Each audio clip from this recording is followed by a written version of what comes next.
Alrighty.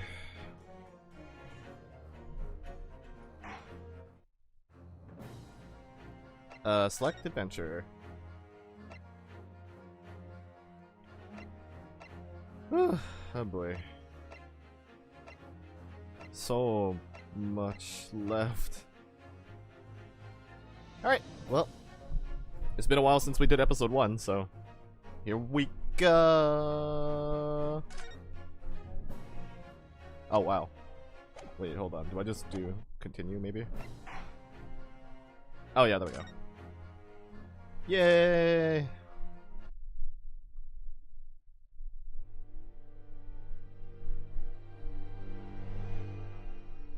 The Adventure of the Unbreakable Speckled Band. In a corner of that small, dark room, Sholmes and I waited with bated breath. In time, there came from the ventilator a hiss and a soft, almost growl-like sound. Suddenly, Sholmes sprang into action, lashing furiously with his cane at a point in the darkness. "You see it, Wilson?" he yelled, his tense voice reverberating through the air. I raised my dark lantern's shutter, and the room slowly came into view. Sholmes was staring intently at one particular corner when he started whispering to me. The victim's most perplexing final words. The Speckled Band. I believe this is the terrible coil to which you referred, Wilson. In front of us was an enormous adder, its fangs bared as it threatened to strike. It truly was the most terrible speckled band I had ever seen. Oh. I don't know who this VA is, but I really like his delivery. 9th of January, 6:37 a.m. on board the steamship Burya. Burya. So then, let us unravel this mystery. So then. And discover what events led to this curious murder. Oh, yeah, very do interesting. The cabin door was bolted from the inside. The cabin door was bolted. Interesting. To suggest the bolt was I wonder if I can imitate that. Or if I should just go my own direction. This would appear to be a locked room mystery. In his final moments, the victim scrawled a message on the floor. Almost certainly with the ink from this upset bottle. Ooh. A Russian word. So the victim was a Russian man then. And the letters are well formed, suggesting he was compos mentis at the time. This is a most extraordinary script. And evidently not penned by the same hand as this message. In fact, I deduce it was written by someone of a different nationality.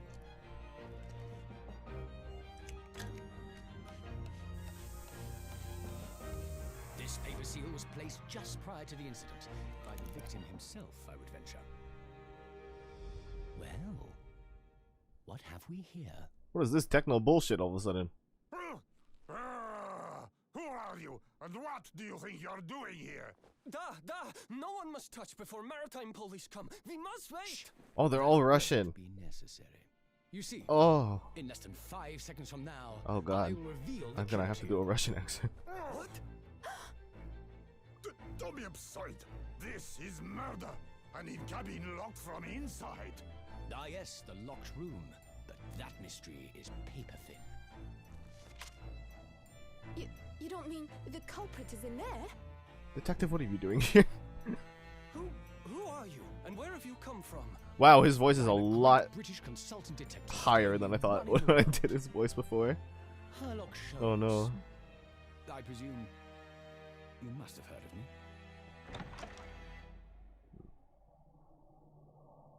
So I'm gonna have to do like on a Russian thing for the sailors, and then I'm gonna have to do Sherlock Sholmes. Yes? Kind of like an English accent. Oh boy. Oh, is this Naruhodo? Ugh, my head is throbbing. What's going on? Something's not right here. There's trouble in the air.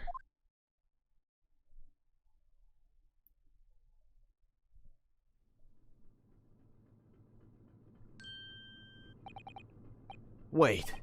I can't move. Ugh, what the? Why am I in handcuffs? Who's this talking, though? I'm gonna assume it's Sholmes? So you wake up now, Oh no, it's the other Russian sailor. We had to drag you out of the wardrobe. I do not believe how you could not wake up. You are a true cold-blooded man. You found me then. Duh, we found you, and now you pay. Criminal! How long are you hiding in that tiny wardrobe, sorry. Now you have been found. It is time to admit your crimes. Unless you want to find out how cold the ocean is, No, I'll tell you everything. There's only one thing I'd like to know from you. I'm going to assume that's the bigger Russian guy. Isn't that? Oh no, it's different. Oh, it's her. Fuck. Why did you do it? Why did you take his life?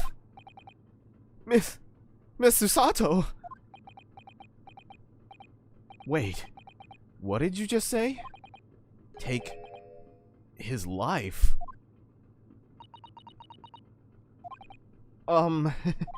Where is he? Where's Cosma?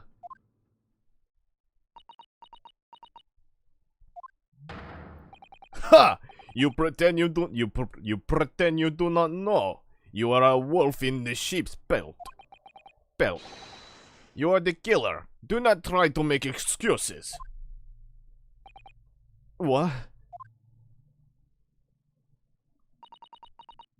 Cosma-sama's body was discovered not long ago. Long ago. Fuck, I can't get her tone down very well anymore. Here, in this very cabin that was bolted shut from the inside. His body? Please. Do not try to tell us you are doing this terrible thing in your sleep. Cosma's dead? But he can't be. And these handcuffs. Surely you don't think I have to know. Why did you take Cosmo-sama's life? Answer me, please. No. No!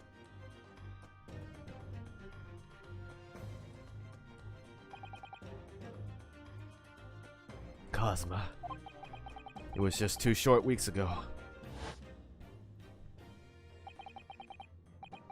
Are you sure about this? Won't we get in trouble? Don't you find it fun being a stowaway? Besides, how else could you come to England with me to study? It was really something else when they brought your luggage in here earlier, though. The way that Russian crewman just tossed your traveling case onto the floor. I thought I was going to die. Yes, I still can't quite believe that. I really didn't think you'd be able to fit inside my trunk. You must be even less of a man than you look. Hey! Honestly, I thought I'd broken every bone in my body. Well, it's about 50 days until we dock in Great Britain. But if you confine yourself into my cabin here, I don't expect anyone will discover you. I hope not. I get the feeling those Russians wouldn't be very forgiving of a stowaway. They're a sturdy bunch, that's for sure. What I want to know is, why do we need to keep it a secret from the young lady? From our faithful judicial assistant Mikotoba, you mean? From your close friend, more to the point. Surely we could confide in her, couldn't we? I believe she'd give me away. I don't believe she will give me away. No. But if she knew what we'd done, that would make her guilty by association. It's best that only you and I know about this. I suppose so. Anyway, it's about the time that the steward is supposed to come and clean the cabin. I know it's cramped, but you'd better get in there, I think. It won't be for long. I mean, anyway, compared to hiding inside my traveling case, it'll be a breeze. Yes, but what if the steward decides to open the wardrobe for some reason? Then I'll be in for it. Stop worrying. I tell you what, why don't you write keep out or something on this piece of paper? What? Then I can stick it over the wardrobe doors once you're inside. I don't know. We've only been at the sea for about 15 days. How can this have happened? We were supposed to be going on this adventure to England together. We'll leave you at next port. Stay quiet until then. Don't make more trouble for yourself. Murderer. No, I'm not a murderer. Duh, you said it before. You said you admit everything about your crimes. No, that's not right. I mean, yes, I did stow away on this ship, but... murdering my best friend? No one else could have done it. Admit the truth.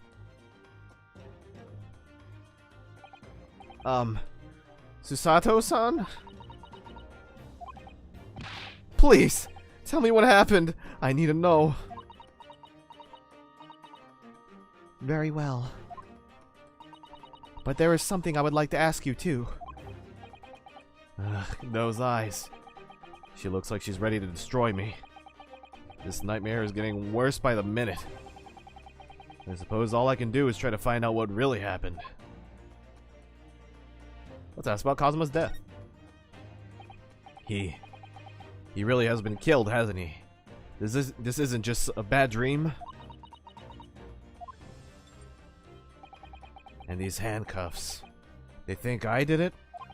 They think I'm Kazuma's killer? When they found him, the cabin was locked from the inside.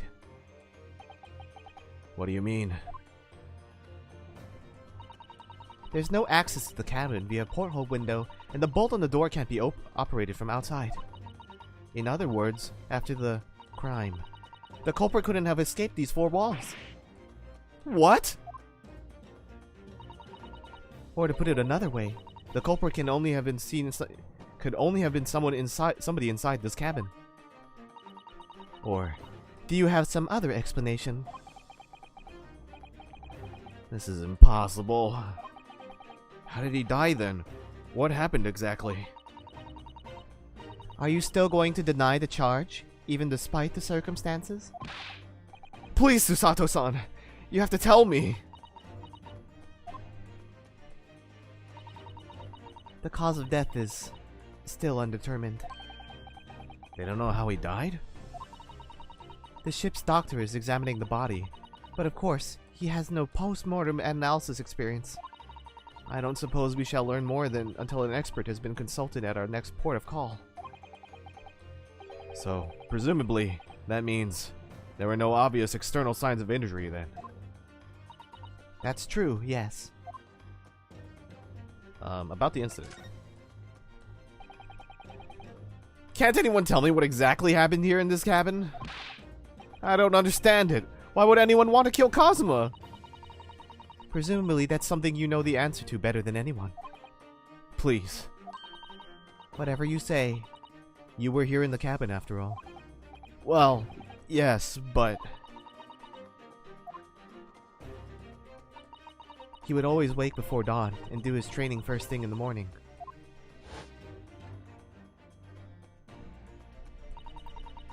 I was waiting outside his cabin, as I have every day so far on this voyage. But this morning, he did not come. I could not sense that he wouldn't. Does that mean he was already dead when Susato-san arrived at his cabin door? I wonder. I knocked, but there was no reply. Then I started to become worried, so I went to find a member of the crew. The crewman forced the cabin door open, and when we managed to get inside, there was Kazuma-sama, collapsed on the floor.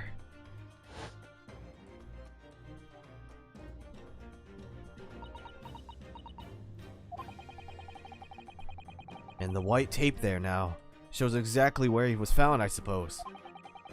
I had no idea anything had happened. I must have been asleep in that wardrobe somehow. I wish it wasn't the case, but that's just very hard to believe. This is all very hard to believe for me too. Trust me. Now I've told you everything that I know. So it's my turn to ask you a question. Yes, alright. Ugh, my head feels so heavy. It's still throbbing like anything. Stowaway. Why are you even on board this ship, Naruhodo-san? You said something before about being a stowaway, didn't you? Oh, yes. I'm afraid that's true. It's 2 weeks since we left Japan now, and I've been shut up in this cabin the entire time. I had no idea. But how could you have accompanied Kazuma-sama's cabin for so long without him noticing? No. That would have been impossible, obviously. Yes, of course. Kazuma-sama invited me. He wanted us to go to England together. He actually asked you? But why? I'm afraid I don't really know the reason myself. I don't understand.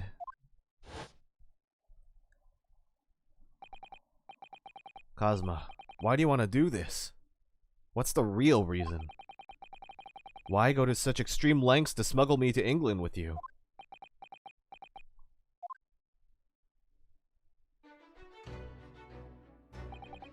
It's an idea that's been on my mind ever since the end of that incredible trial. I think I told you then, didn't I? That you ought to become a lawyer yourself.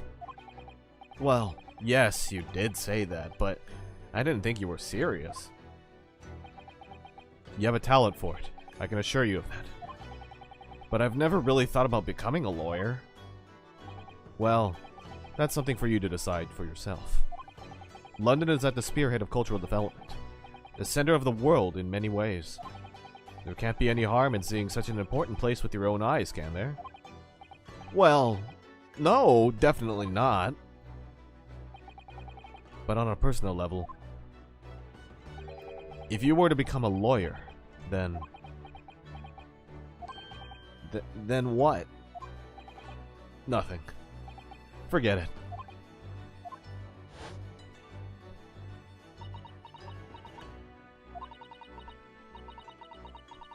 Kazuma-sama he was always saying the same thing, that he wanted to change the Japanese legal system.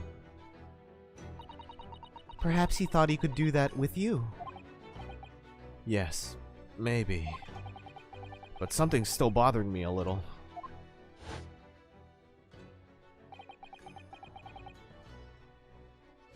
The look in his eyes then. It was darker than I've ever seen it before. Susato-san, I'm sorry that we kept it a secret from you. My stowing away on the ship, I mean. If I know Kazuma-sama, I expect he was trying to protect me, to avoid me becoming guilty by association. That's exactly right, yes! Word perfect, in fact. I can't tell if it's the game glitching out on the video or if it's my cable. I'm gonna go check on my cable real quick.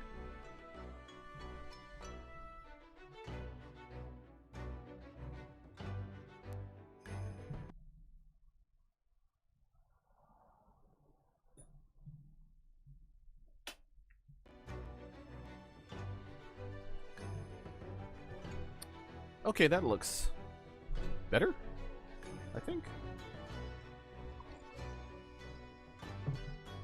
Have some water.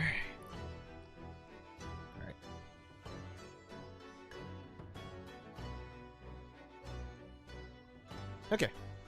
Last night. If you're not the culprit, then tell me. What happened last night here in this cabin? Well, the thing is, I don't really remember. Oh, dude. Cosmo brought me something to eat, just like he always did. And then I got myself into that wardrobe over there, just like I always did. After that, I... Fell asleep? Well, yes. So deeply that you didn't even stir when Cosmo-sama was killed? Well, yes. I know it sounds unbelievable. Really, I do. But it's the truth. If only I'd woken up, then perhaps I wouldn't be in this predicament. And for some reason, my head's still throbbing like anything. Really?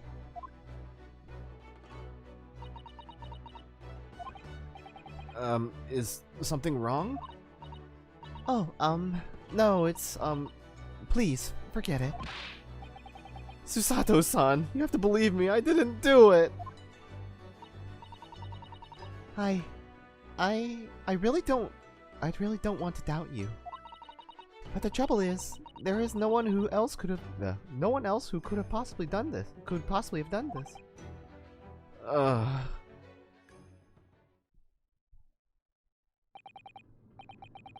Kazuma, I don't understand. Why? Why did this have to happen? I can't take this. Oh. Don't try to go anywhere. You're the perpetrator of this crime. You can't leave. I can't allow that to happen. I'm sorry. But Kazuma was killed right under my nose here, and I didn't do anything to stop it. And now I'm supposed to just sit around, my hands tied, while whoever did this walks free? No! I can't allow that to happen. Well, what do you propose to do then? I'm going to investigate. I'm going to find out exactly what happened here. I'm going to work out who took Cosmo's life, and how and why they did it. So, I'm sorry, but you're going to have to excuse me. Hiya! Oh god, that's a really bad thing on your head. What are motorcycles? What the? That was a Susato takedown. Susato what? What martial art form is that? Dang, girl. I'm going to need you to prove it. Sorry? Prove it? Yes, your innocence. I need evidence. But how am I supposed to... Have you forgotten already? What you achieved just a few weeks ago. You successfully defended yourself in a court of law. Ah, I see. She's expecting me to present some conclusive evidence. I have to get Susato-san to believe me. I'll show her some evidence right now that proves I'm not guilty of this awful crime.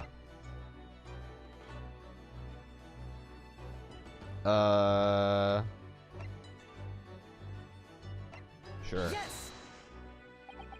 Tell me, when I was discovered in the wardrobe before, was this piece of paper stuck over the doors? Oh, yes, it was. I remember clearly. I thought so. Cosmo always put it in place whenever I went to sleep in there. Just in case the cabin steward or another crew member decided to look inside. So naturally, he did the same last night as well. Yes, of course. The gentleman who discovered you peeled that sign from the wardrobe doors before he opened them. But if I were truly the culprit, I couldn't have climbed back inside the wardrobe and snuck this on the outside of the doors on my own. Yes, that's quite true. In other words, it's impossible that I killed Kazuma.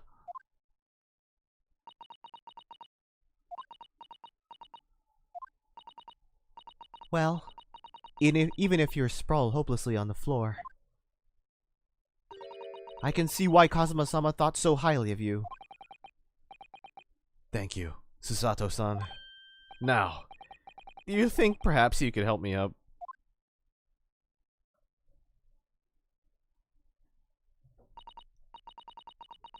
Well, in the light of that evidence, I don't see any reason why I should stop you from investigating in here at least. Thank you. So you finally believe me? I'm sorry. No. What? I'm not sure yet. I can't rule out the possibility that you used some sort of conjuring trick to put the sign back in position. What does she think I am? I'm a magician? Well, they will become prominent by like game 4.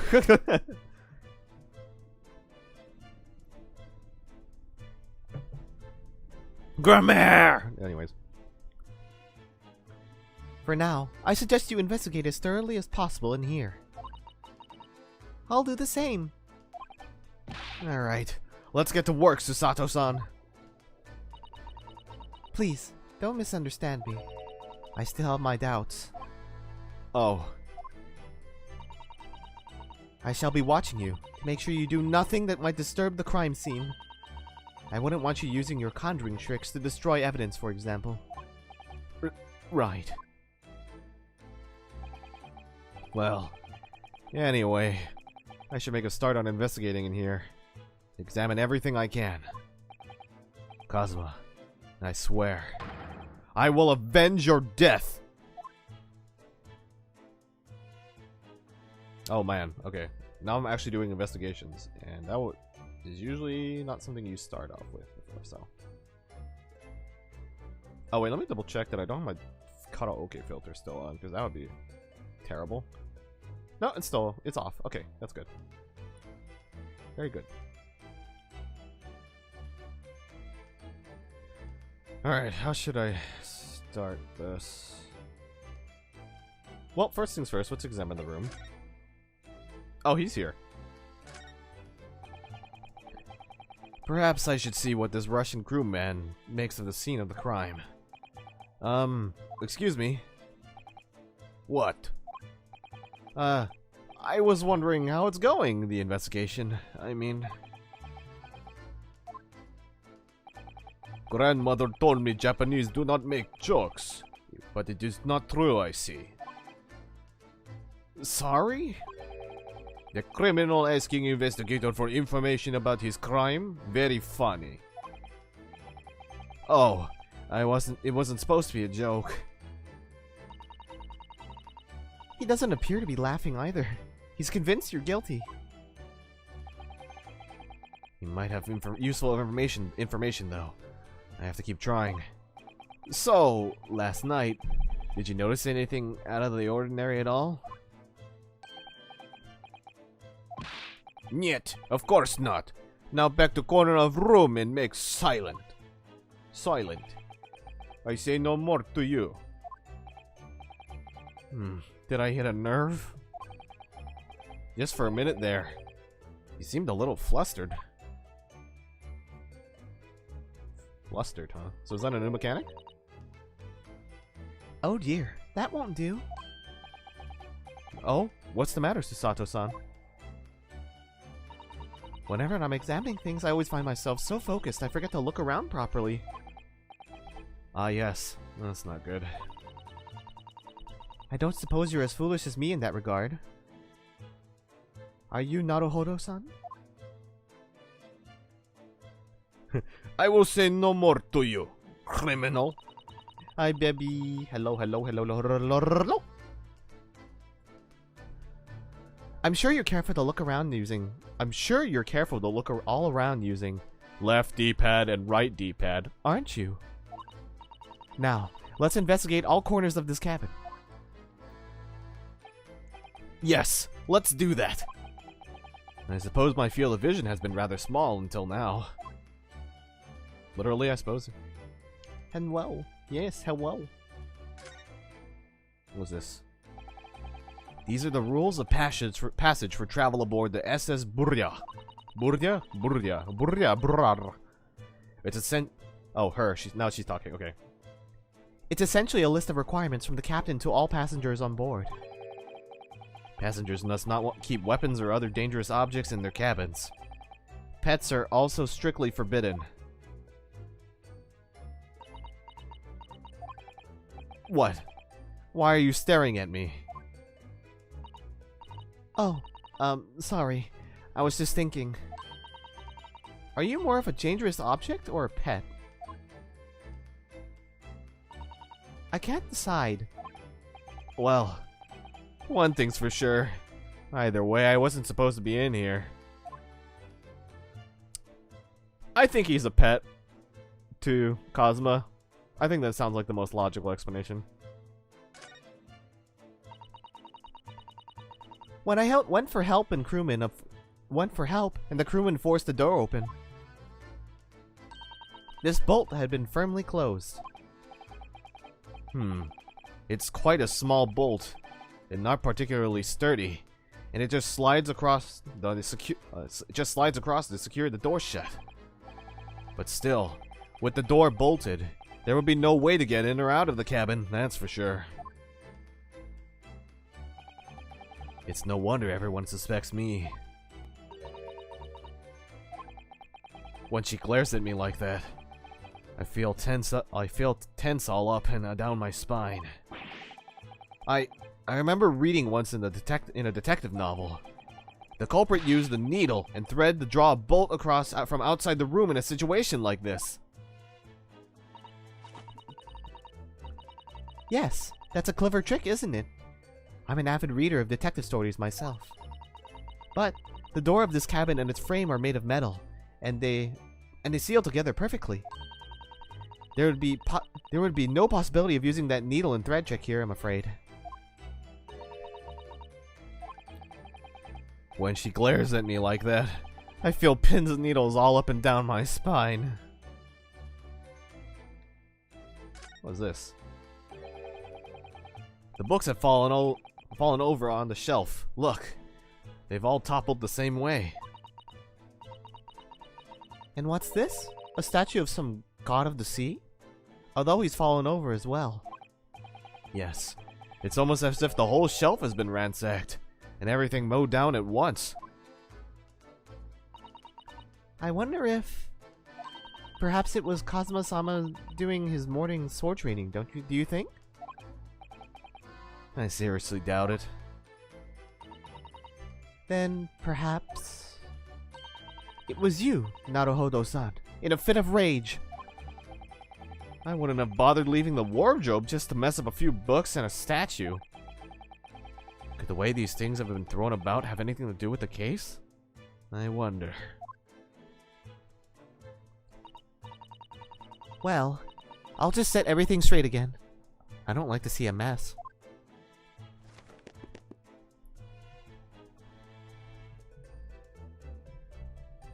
Yep, she straightened it, I guess. Let's see. Oh.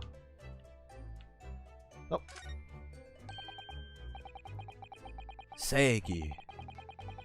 The Japanese word for justice.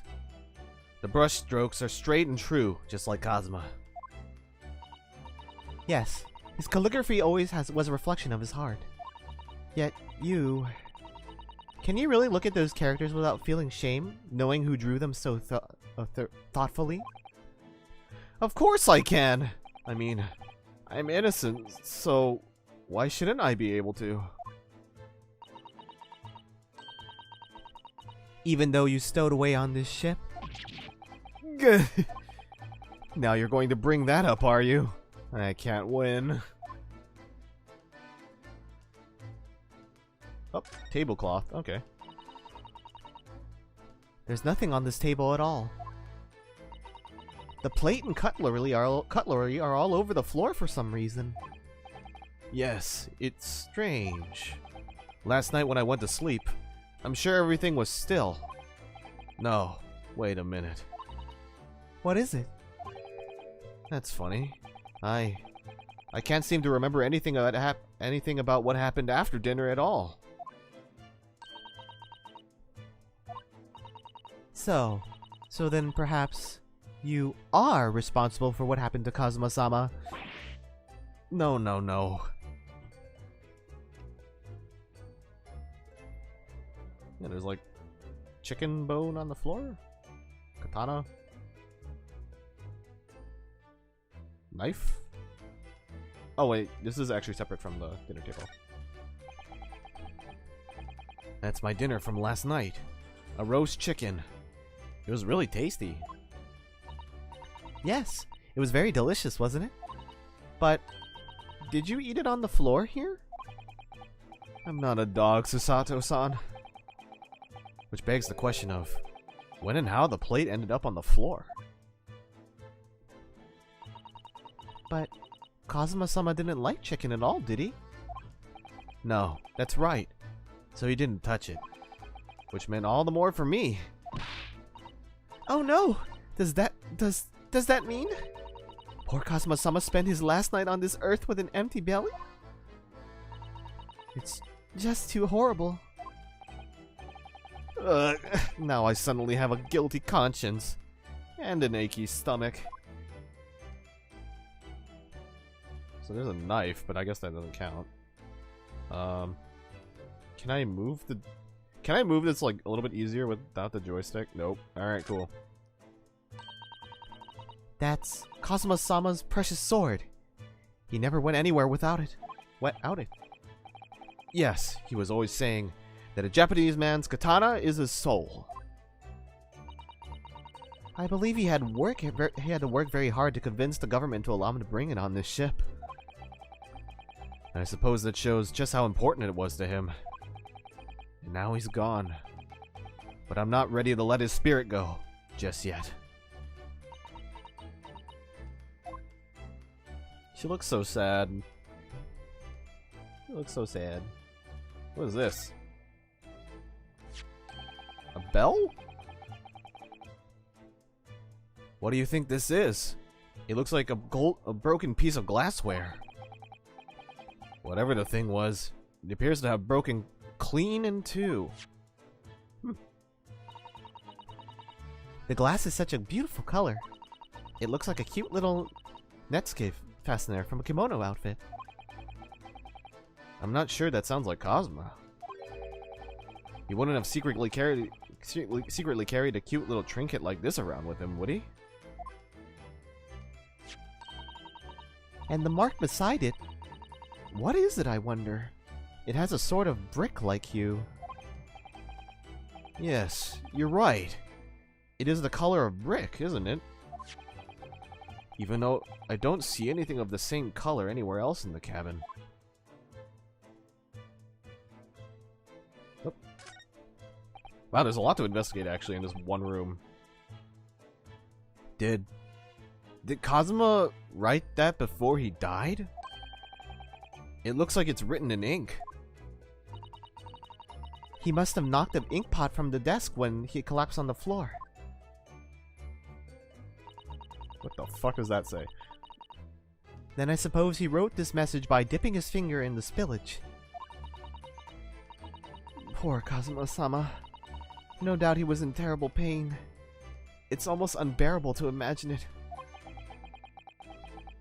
I suppose he was trying to leave some kind of a clue in his final moments, was he? I'm sorry, partner, but I can't read your writing. I don't think that's Japanese, Naruhodo-san. What? Then, what language is it? It pains me to admit it, but I don't know. It's not a foreign script I'm familiar with. What does it mean, I wonder? Oh yeah, by the way, does the mic sound good? I didn't really get the test. Test, people. Brrr. Okay. Oh, the message isn't separate. That's interesting.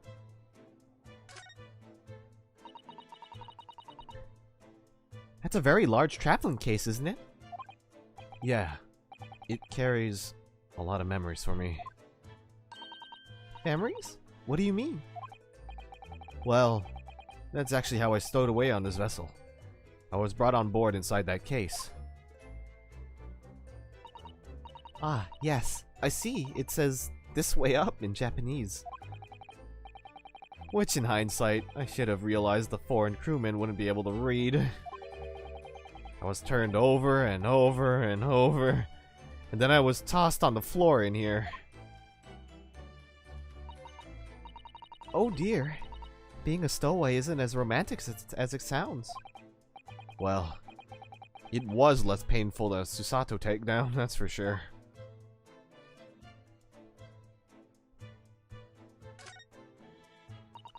Susato really is best girl, though, so far. I mean, she's probably like one of the only females so far, but it doesn't mean she's not best girl. Oh. Hello. Oh, thank you. Thank you. I was given butter mochi.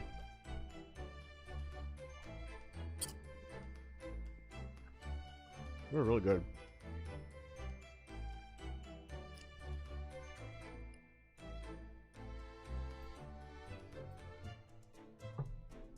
What is this?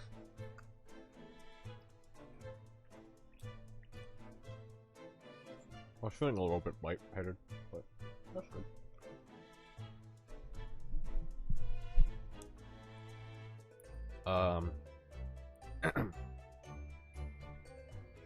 This is where dear Kazuma-sama would have sat whenever he was writing.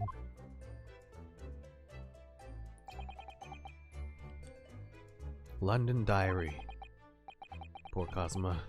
He didn't even make it to his destination. It looks as though the last entry is incomplete. Which means... what? He was in the middle of writing it when the incident happened? Let's see what it says. It could be a valuable clue. Hiya! Oh gosh, really? That's out of the question. What? Kazuma-sama may have departed this world, but you must not read his private thoughts. But what if it's something important? Something relevant to the case? Alright, alright. I won't read it.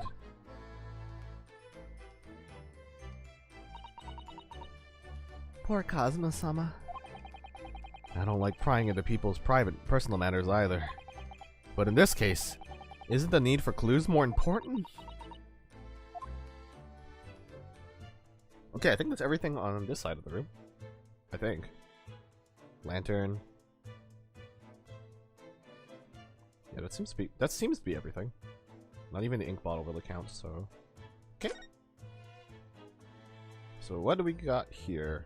So we have the bed, this thing, that... wow, there's a lot of other things. Well, not a lot, but there's quite a bit.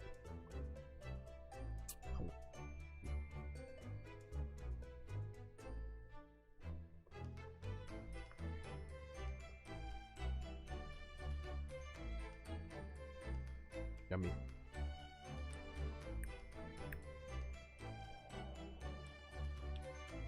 Alright, let's click on the wardrobe first. It's some 2 weeks since we set sail from Japan. Have you really been living in that wardrobe the entire time, Naruhodo-san? I think living isn't quite the right description. Oh, no. I suppose not. Although it must have been rather exciting, making this voyage in your own secret hideout. The trouble was, I never knew when a member of the crew ever might come in.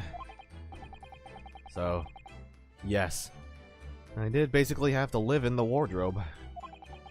Last night was no exception. But because of that, you had no idea what was happening out here in the cabin? No, sadly not.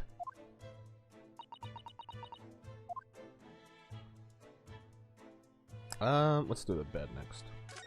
Oh, did I count? Oh wait, did it? Was it not the bed? Oh, I guess it was part of the wardrobe. Oh yeah, I guess the curse counts part as the wardrobe. Huh. Okay. What is this? This is... Yes, it's a bell cord contraption, I think. Oh, that's where the glass probably came from. What do you mean, contraption? I read about it in a book. I was studying... Oh, sorry. Whoop, cut her off. I read about it in a book I was studying that talked about life in Great Britain. Large households often have bell cords like this, which you can pull to ring a bell to summon servants. Really? That sounds almost magical.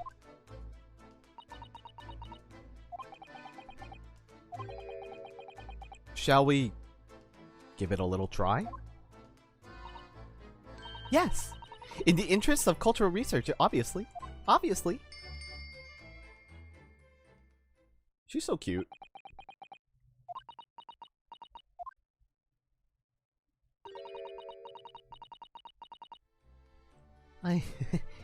I suppose nobody comes for lowly Japanese people. No, I'm sure it's just that everyone is busy, that's all. Plus, we are in a room where there was a possible murder, so it probably is not a great idea to bring a thing in there. I think that's some kind of opening for a ventilator. A hole through which fresh air can circulate into the cabin. Isn't that a little odd? What do you mean? Well, this ventilator, if that's what it is, looks like it must connect to the next door cabin. Yes, it would appear to. You're right. You're right! But if its purpose is to allow fresh air into the room, surely it should be connected to the outside. That is true. That's true. Perhaps it's so that rain and spray don't find their way in when the seas are rough. Or something like that. I suppose. Maybe that's it. Oh god, where'd you come from? Who's that? He wasn't there a minute ago. Seriously, what the fuck? He just kind of like came in. As far as I can tell, it looks like he might be European? Oh! How did he... You've noticed the man too, have you? I have no idea who he is or how he got in here, but he looks suspicious. And tall. Suspiciously tall! That's a weird thing to say. Naruhodo-san, don't tell me. Do you really not know who that is? Well, no, I don't have any foreign friends or acquaintances at all. He doesn't look like a member of the crew. There's something very unusual about him. And is he investigating Cosmo's desk? Or is he just playing on it? We can't really tell. Yeah, seriously, what the fuck is he doing? Well, in that case, we simply must talk with him. Am I just imagining it, or does Susato-san look almost uncontrollably excited? Oh my god, she's so fucking cute. By the way, I expect that you've noticed already, but just in case, if you press A on people when they're in the crosshairs, you can converse with them. Alright then. I'll get that suspiciously tall gentleman in my sights and see what he has to say for myself. Oh, please do. I'm gonna eat more mochi. Because I like mochi. Mochi. Mochi. Delicious.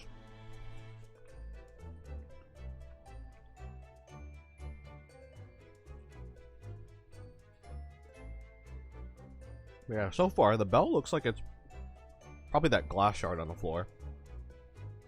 Although it did ring when they rang the bell, so I wonder if it's still ringing despite having only one side of it missing.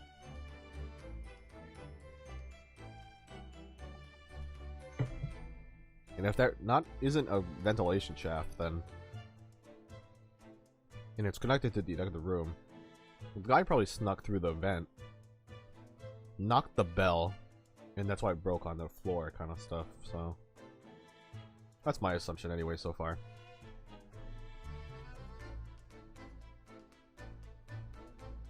It is only the first case though, so it's probably like, so hopefully it's not like I'm being too meta, where I know it's supposed to be kind of more obvious, but I don't know. It's the first examination segment, so investigation segment, so yeah. Excuse me, do you have a moment? Whoosh. This is critical. This is a critical point in my investigation.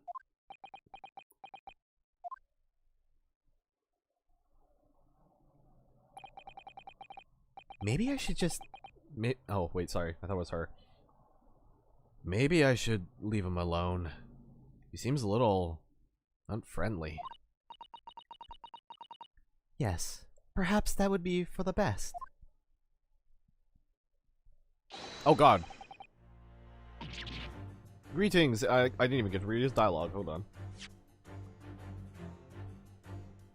Greetings. I hope I haven't kept you long.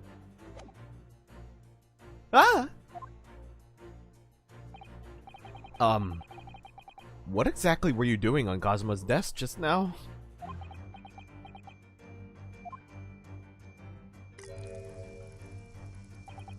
Ah, I see. Fascinating.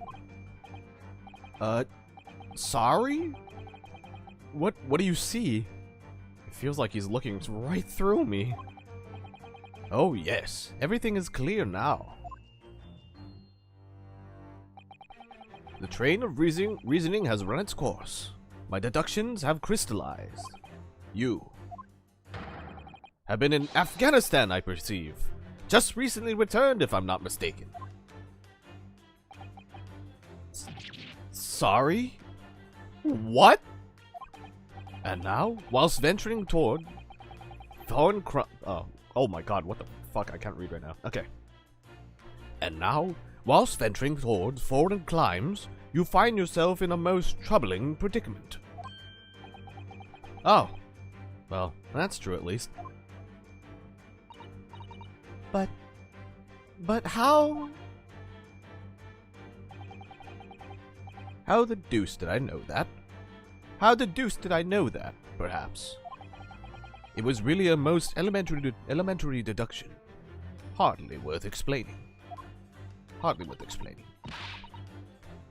Have you perhaps managed to deduce anything else? But of course, a great many things.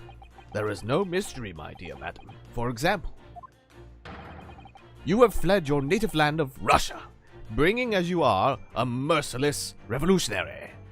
Oh, being as you are a merciless revolutionary. You leave 16 victims of assassination in your wake, and now travel to England to blow up the Crystal Tower. What the fuck is he talking about? And when the... oh god, what the fuck? And when the bereaved occupant of this very cabin discovered your identity, you ended his life, too. Yes, I believe that summarizes the facts beautifully. No need to hide the truth now. Nothing deceives these eyes.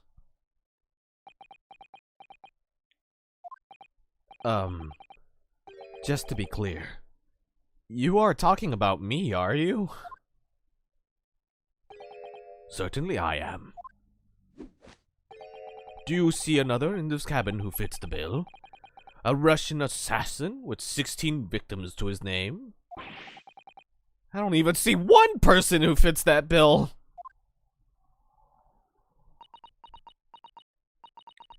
So, it's true. It was you who did this to Kazuma-sama. What? And now and you're plotting a revolution too. It's shameful behavior, Naruhodo-san. Absolutely wicked. No. Listen, there's no way I... Hiya! Oh my god. I'm being wrecked.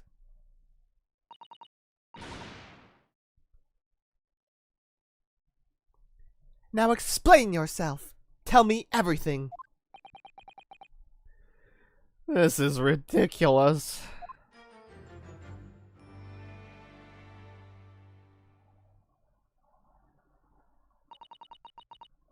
How could you do it? For pity's sake, open your eyes. Open your eyes. I'm not a Russian revolutionary, obviously. Oh. Forgive me. And as for you, what kind of deduction was that? You were just saying the first thing that came into your head. But was I not right? Whilst venturing towards foreign crimes, you do find yourself in a most troubling predicament, do you not? Well, yes, maybe. Ha! There you have it, you see. What do you make of that, hmm? Well, to be honest, this ship is en route to England, and I'm in handcuffs at the scene of a murder, so I'm not really sure you could call it deduction. It's more plain observation at this point. Indeed. An observation, my dear boy, is the basis of all deduction. My method is founded upon the observation of trifles, you see. I announce my findings with a brassy certitude. And more often than not, I'm right. I don't think you introduced yourself. My apologies. How remiss of me. I am none other than the greatest detective of the century, known to men and women the world over. The imitatable Sherlock Holmes. So, it really is you? The actual Sherlock Holmes? The very same. The imitable. The imitable. Oh, imitable. The imitable actual Sherlock Holmes. Do you know this man, Sasato-san? The most famous detective in the world? Naruhodo-san. Of course I do. There's nobody who hasn't heard of him. What planet have I been living on then? We must ask him what he's deduced. He will have worked out the entire case already, I'm sure. Really? Why do I feel uneasy about this? Oh god, I don't want to talk to this idiot. Oh god. We're gonna talk to this idiot.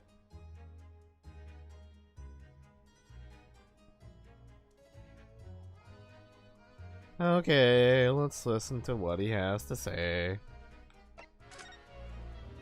Great Detective Cosmo Death. What you were just investigating. Okay. Give me a second.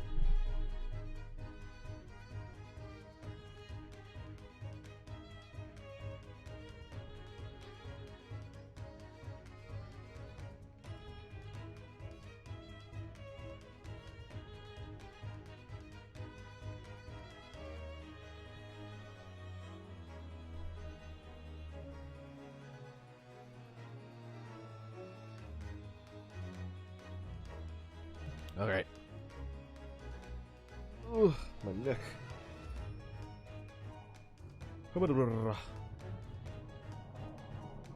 Alright. Let's do the Great Detective part first. So, you're a great detective, are you? Sorry, what was your name again? Indeed. I am none other than the one and only Sherlock Holmes. Oh, I see. You're German? Herlock, was it? No, no. No, no. I have no her. I have no heir. I mean, I have I know I'm no... fuck. Okay, I have to read this whole thing. Okay. Okay. No, no. I have no hair. I mean, I have hair. Please call me Sholmes.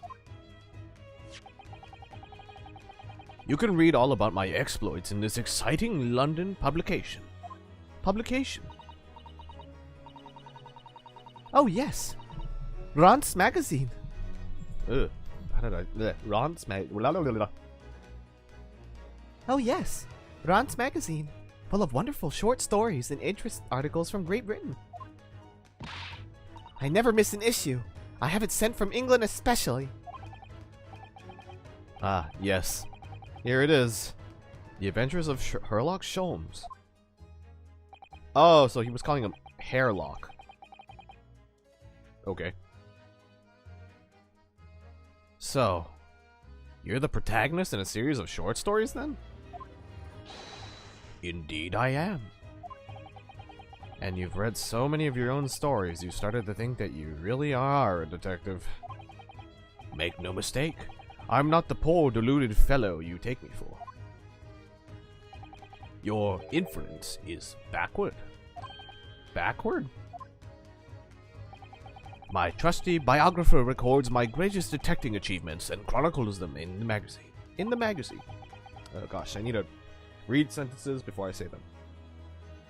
Otherwise I don't get the delivery. I feel like I should for the line. You have a biographer? You have a biographer, do you? Doesn't everyone? Mine goes by the name of Dr. Wilson, presently keeping shop in London. Dr. Wilson? I must say, thanks to that publication, I've been fantastically busy. Oh, okay. I must say, thanks to that publication, I've been fantastically busy of late. Why, this very moment I'm returning from Asia, having solved the mystery of a cursed royal crown. Really? I can't work out whether I should take this man seriously or not. Deduction, you see, is to me a science. Logical reasoning in its purest form. Science?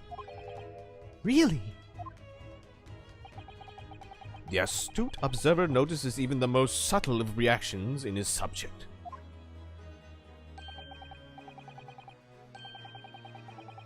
A furtive glance, a twitch of a muscle, a slight inclination of the posture, fingernails, arm sleeves, furrows on the skin. All these things are data. Data? Whatever. Right. And the trained logician makes deductions from this data in the blink of an eye. The ultimate conclusion is, without fail, the truth. As I demonstrated only a few short moments ago. How can he look at me in the eye and claim that? So you see, I have a turn both for observation and for deduction and fame. Oh. That is what makes me the one and only Sherlock Sholmes.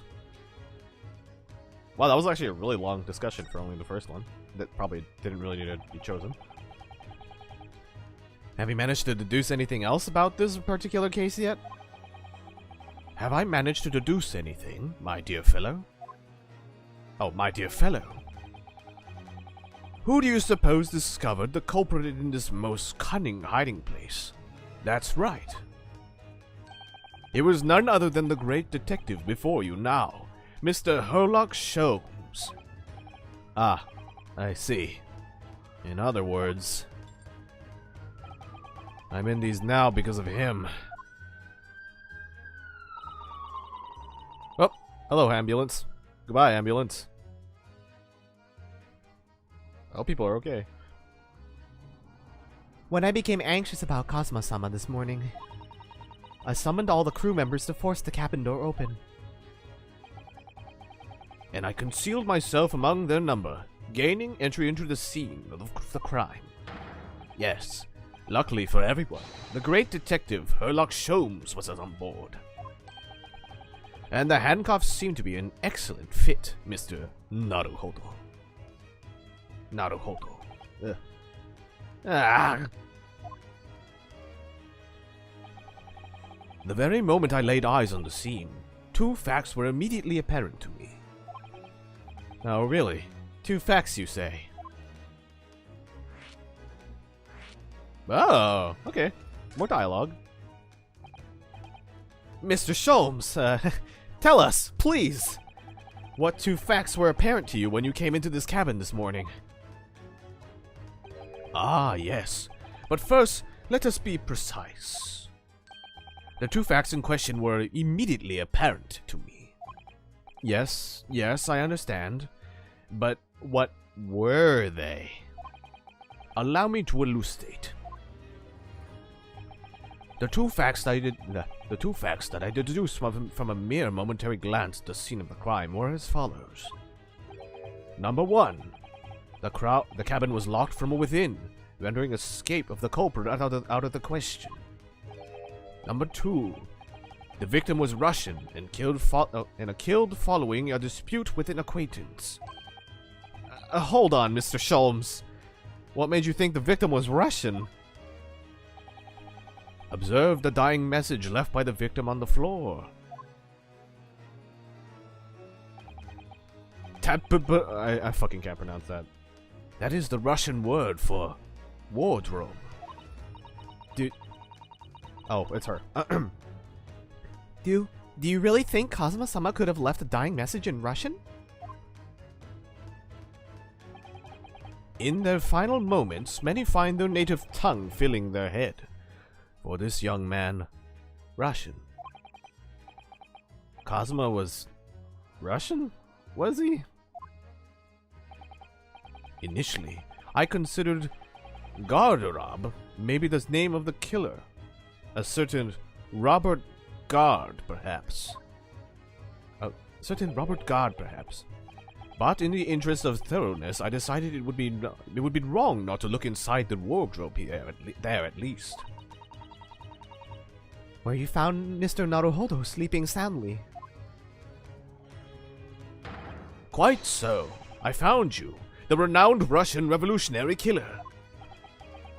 Why is it that I'm Russian too? I observed that you were wearing the same attire as the victim. In other words, you were acquainted. And if my memory serves, that outfit is the traditional dress of the Russian people. Susato, no. Girl, no. Girl, I love you, but no. No. Okay. Are school uniforms the traditional dress of the Russian people? I had no idea. And I had no idea a detective could get something so wrong. I took a photograph of the victim and the message, that I might analyze it for possible hidden details.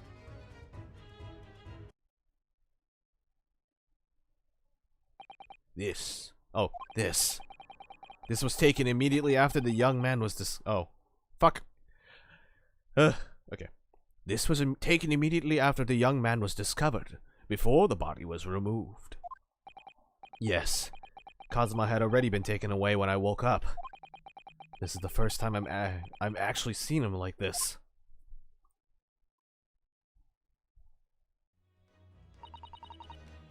Are you alright, Mr. Naruhodo?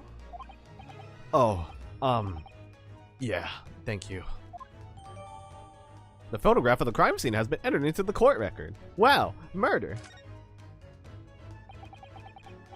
Can I ask you something, Mr. Sholmes? What, pray? You mentioned Russia before as well, didn't you? You know, when you said I was a fearsome revolutionary fleeing from Russia and all that... Ah, yes. The train of reasoning that led me to the truth. Would you mind explaining that train of reasoning to me, you think? Russian word. Certainly. If it interests you. How many times? I'm not Russian, and I don't speak Russian. Oh, the deduction.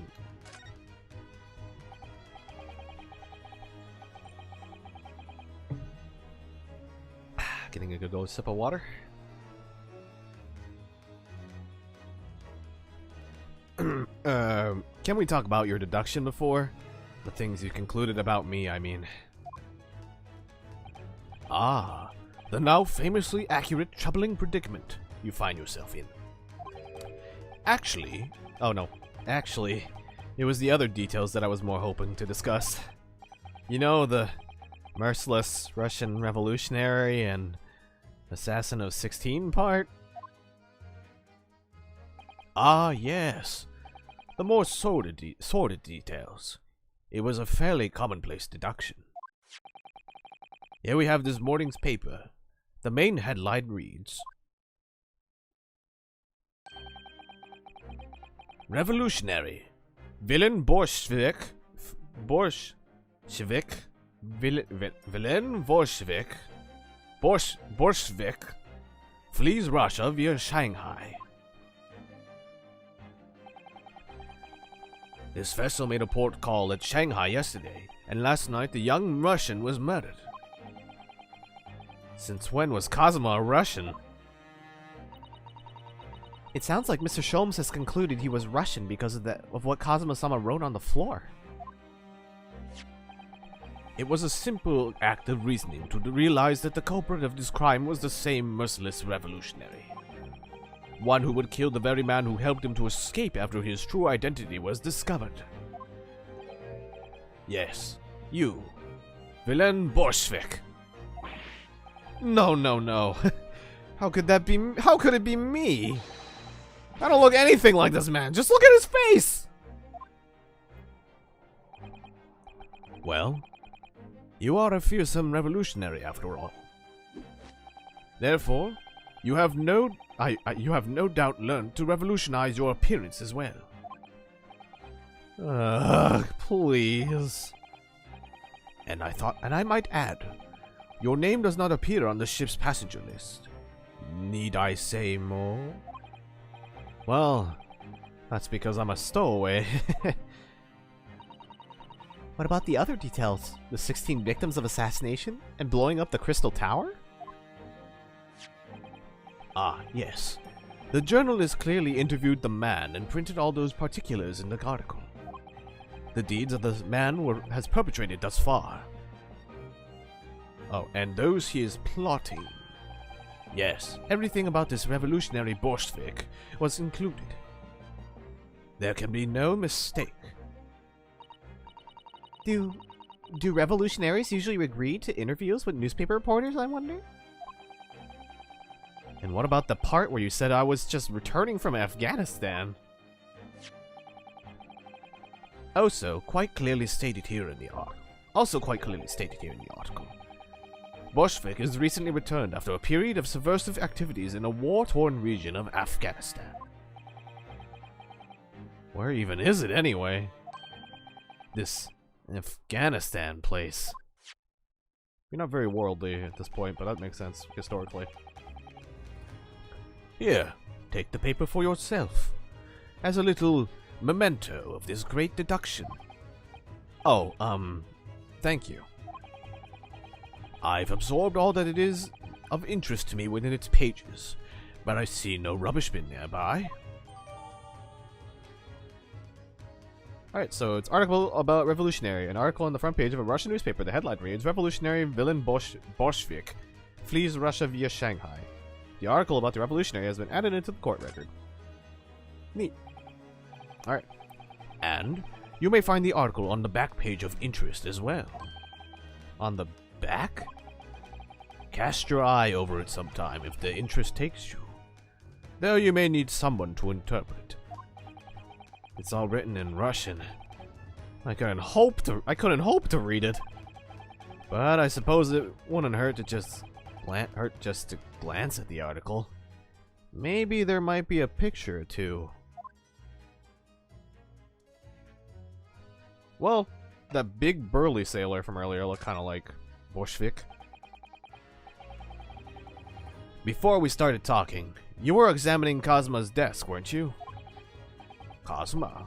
Ah, yes, the victim. Did you notice anything useful? Anything at all? Observe for a moment the desktop of the victim. We see that the victim was engaged in penning some text. London Diary. Cosmo was keeping notes of the trip. Ah, but I don't think you should read his private writings. It could upset people. It's tragic. And something you ought to perhaps elucidate before the act of reading. You mean you've read it already? Oh god, I'm cracking. It is my business to know what other people do not.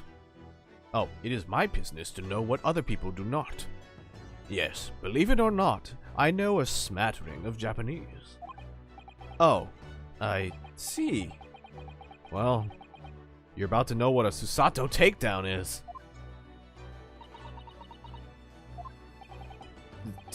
Susato-san, aren't you going to throw the detective with one of your trademark takedowns? You know, like how you did to me twice? I'm sorry, Naruhodo-san. What on earth do you mean? Life is so unfair. It's okay. It's okay, Ronosuke. It's so sorry. Anyway, to return to the matter at hand. Namely, this diary belongs to the victim. It would appear the final sentence is incomplete, as if the author were cut short. Tell me, what is the nature of the writing? Pray be precise as to details. Oh, but I thought you knew Japanese. A smattering, dear boy. A smattering. Sayonara, bonsai, mikado, nado, nado. I trust you're suitably impressed. But this diary is littered with complicated-looking characters, of which I can read precisely none. So, what was all that showing off about before then? If you would be so kind as to show me, I would be happy to read it for you, Mr. Sholmes. I'm much obliged, my dear madam. The final entry here in Cosma-sama's diary consists of just 2 short sentences. The first reads, 1:23 a.m. I can hear a faint whistling sound. A whistling sound? These are very deep waters. Pray, go on. The second sentence reads, 1:35 a.m. What looks like some sort of speckled band is dangling from the ventilator grill. A speckled band? What on earth does that mean? I have no idea. I've never heard that expression before. The ventilator grill, you say? The man was presumably referring to the lattice there on the wall, which connects to the adjoining cabin. Yes, the adjoining cabin. Cosmo's diary. A diary Cosmo was keeping of his trip to London. According to the last entry he made before his death, he spied what appeared to be a speckled band. Cosmo's diary has been entered into the court record. Whoop-de-shoop-a-doop.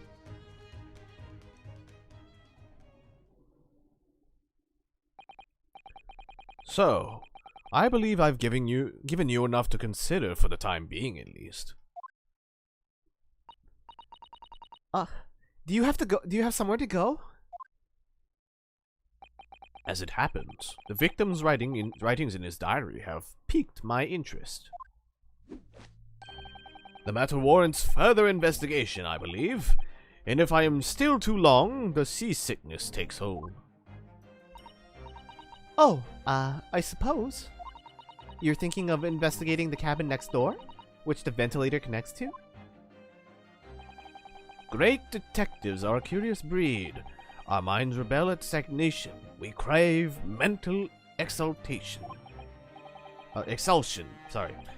So, yes, I intend to investigate. Hence, the truth will become clear soon enough. You think, perhaps, that we could go with you?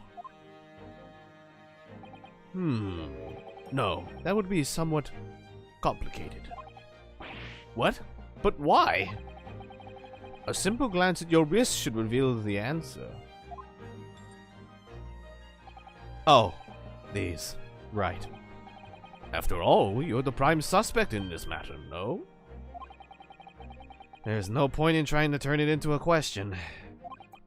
You're the one who decided I was the culprit in the first place. Whatever do you mean? I have no recollection of naming you as the culprit at any point. What? You must be joking! You just said it only a moment ago! Dear me, you are clearly misguided. I would have no cause to say such a thing. Well, actually, Mr. Sholmes, I did hear you say that too. You're quite sure? Well, that's very strange. I wouldn't have said that you had the face of a criminal, you know. Not really. So, what were you looking at my knees? Were you looking at my knees before? Some great detective you are. My eyes are up here, sir. Well, anyway. That was then and this is now. What do you mean? What I mean, sir, is this. If you are the culprit, then you must play the part more convincingly. Roll over and accept your fate.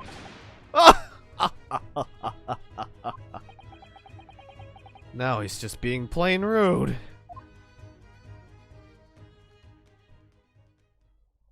What is that clicking noise I hear? Oh, it's my keychains. And off he goes. Having just laughed in my face, his sense of humor is as twisted as his name. Sorry, redirecting my fan a little bit so that it doesn't click the keychain, my charms anymore. There we go. Naruhodo-san, what are you just standing there for?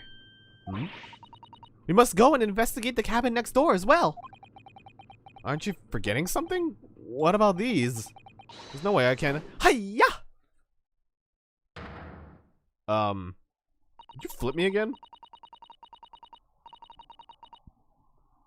After Kazuma-sama spent his dying moments struggling to leave us a clue, you're willing to give up? You're just going to roll over and accept your fate? Ugh. As if you gave me any choice in the rolling over part.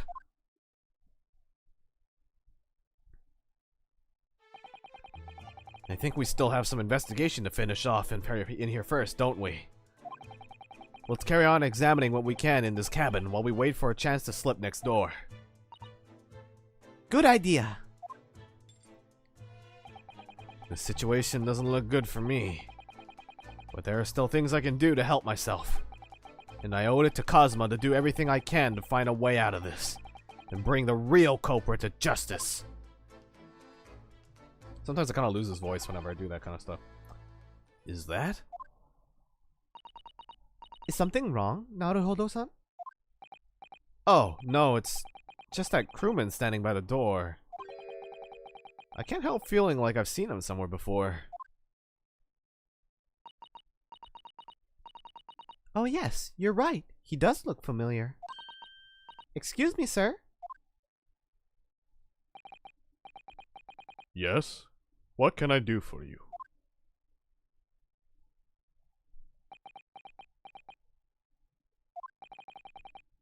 I recognize that face, but it can't be.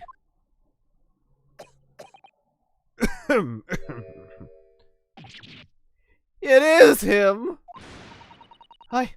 I didn't know you were here, Inspector Hosonaga. I think I had his voice in this tone, yeah? Hello again. What are you doing here? I think that should be my line. I was so stunned when I saw you, my heart stopped. Nearly stopped, I hope. I received some special orders to go undercover as a member of the crew and board the ship. Again? You certainly seem to enjoy undercover work, Inspector.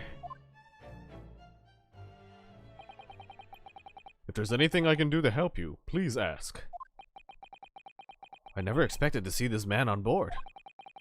But perhaps his presence can help me out of this hopeless situation. Oh my god, this so far this investigation's just been talking after talking after talking compared to like going to different rooms and stuff immediately. So it's kind of interesting that they went for that for the first case. Oh, it's not like until like the second or third investigations where you kind of like do whatever. Also, sorry, I'm eating butter mochi again. Delicious.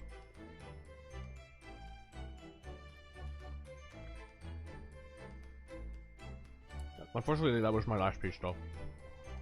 So sad.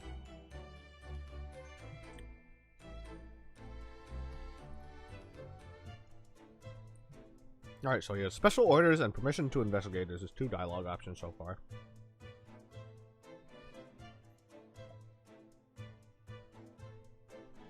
Okay, got another sip of water. And into special orders.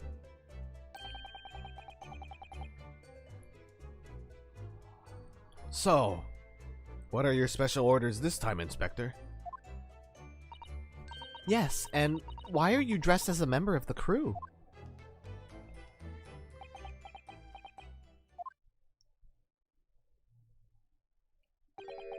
I'm so sorry. Hmm? This is all my fault. I take full responsibility. For what? My orders were to act as Asogi-san's bodyguard. It was Minister of Justice Jikoku who pushed for this overseas study tour to go ahead.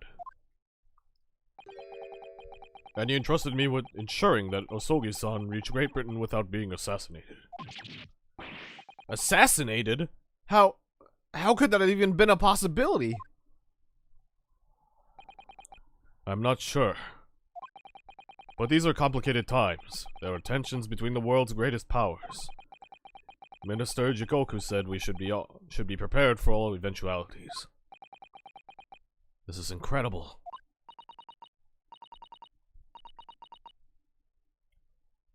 Oops, sorry. I'm clearing my throat a bit. I don't believe it. Kazuma-sama was assassinated? Obviously, we couldn't give Asogi-san a visible security escort. Which is why I'm undercover now, posing as one of the crew. I see. And I didn't take my eyes off him the entire time we've been on board. From morning until night, every day. But I never imagined it would happen here, inside his own cabin. Not here on the first-class deck. First class, too? Man. I failed miserably at my assignment, and Asogi-san is dead as a result. I'm a disgrace. All I can do is humbly apologize. Inspector. So, if there's anything at all that I can do to help now, just say the word. And that's why he's the GOAT! GOAT of the last case, GOAT of this case. We're doing what we can to investigate Cosmo's death ourselves. I thought you might be. You didn't do it, did you? You're not the killer?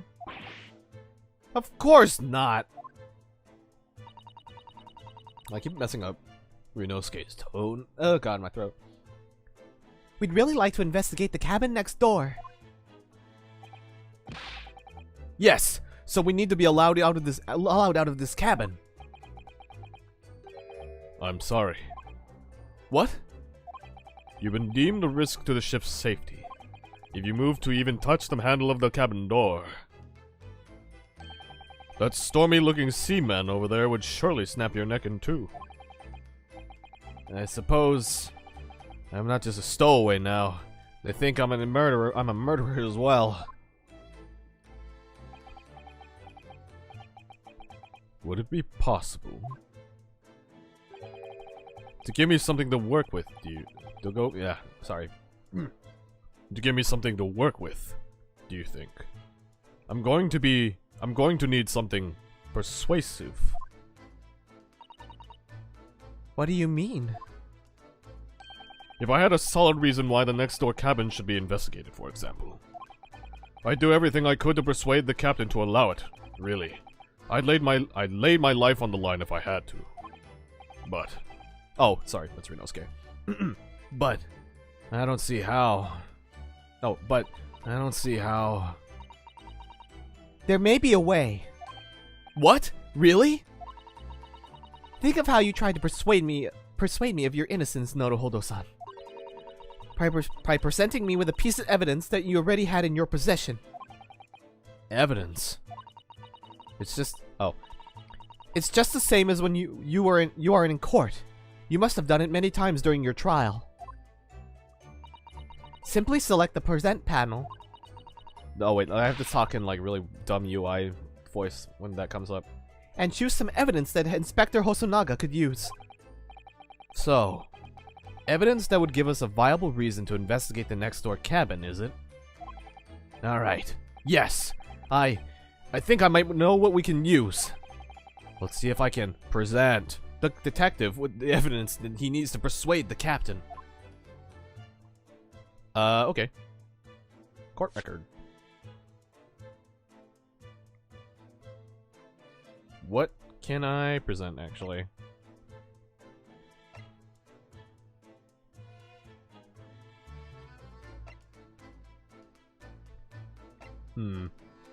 So, diary Cosmo was keeping of his trip to London. According to the last entry he made before his death, he spied what appeared to be a speckled band. The Russian word for wardrobe in purple ink would be written by the victim's final moments. Oh, can I do the magnifying glass thing? On anything?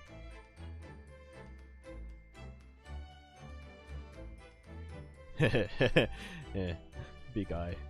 Yes. Oh my god, he looks so stupid.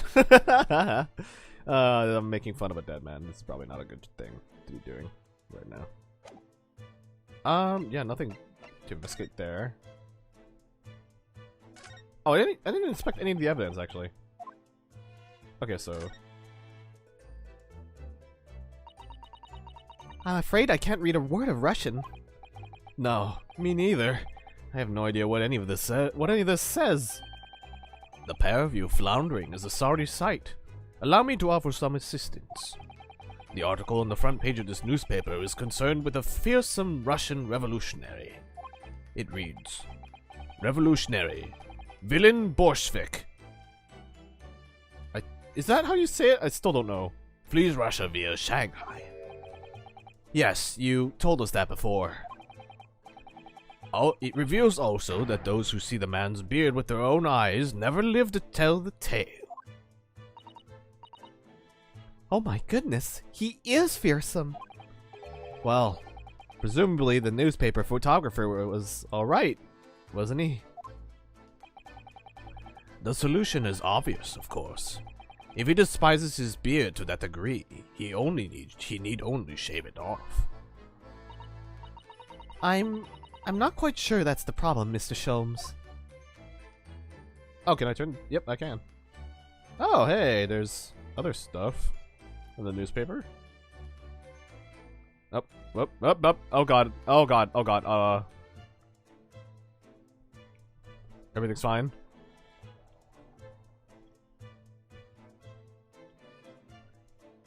Okay, that's the only thing there.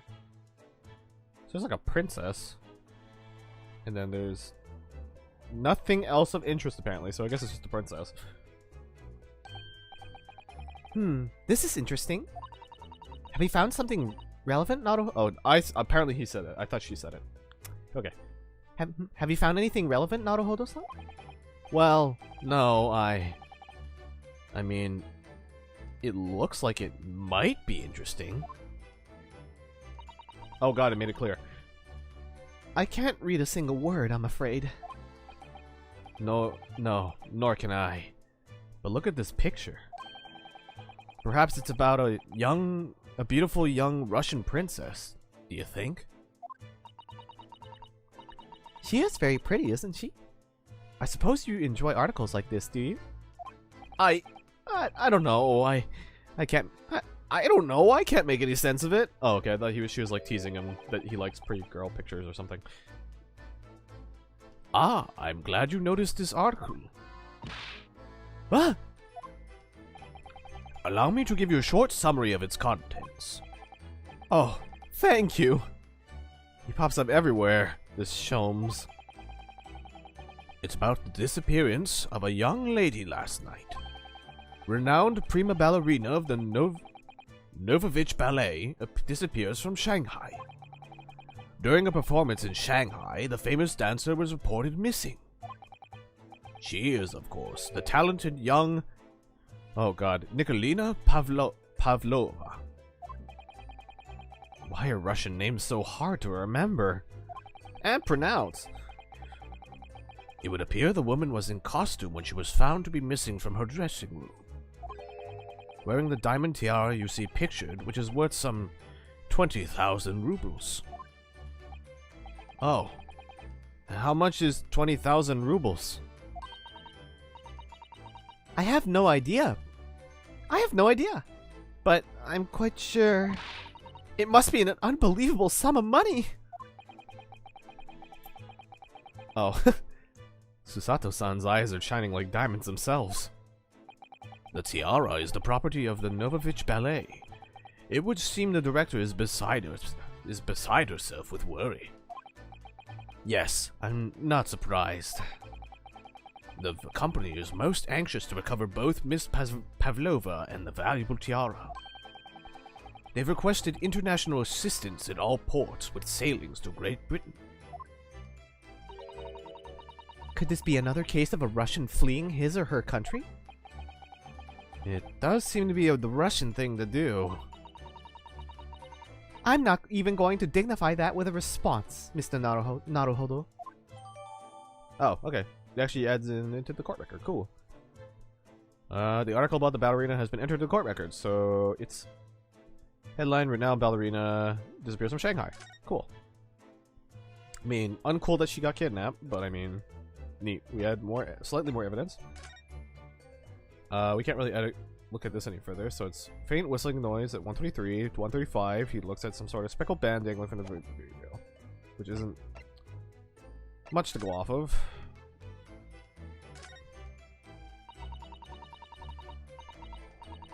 You drew the characters for this paper seal, didn't you, Naruhodo-san?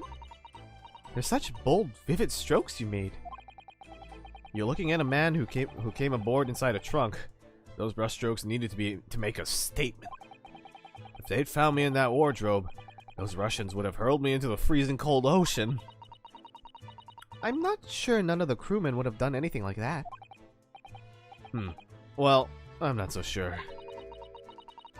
They would have forced you to wash dishes in the galley until you were on death's door or something like that.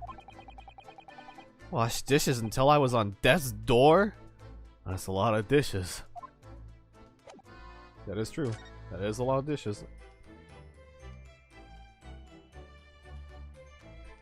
Okay, it's just... I'm assuming it's the whole thing. This is my university collar pin. Look at how cool it is. Wow. My personal student number is engraved on the back here. if you lose your pin, they won't accept you as a Yume student at the university. You may not come in, they say. Of course, you can get a new pin made if you just can tell them your number. I've actually lost mine twice already, but I still don't know my student number by heart. I always say to myself, I mustn't forget to write it down somewhere. But then I forget not to forget that. Oh, interesting tidbits. So what else? Can I present you with this paper seal? Oh.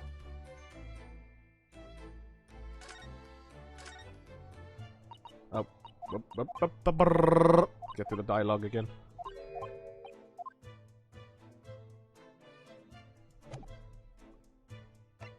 Oh wait. Options? No. Well, actually, let me go save real quick.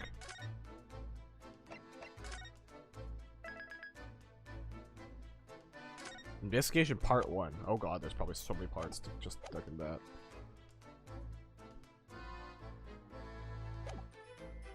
Oh, this way. I'm done.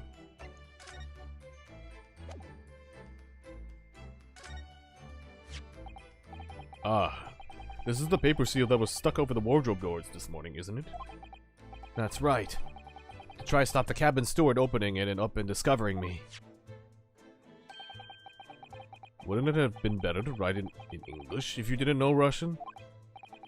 Maybe, but Ofuda paper amulets like this are a part of our culture, Inspector. And I thought, if I made it look creepy enough, people would be too scared to want to look inside.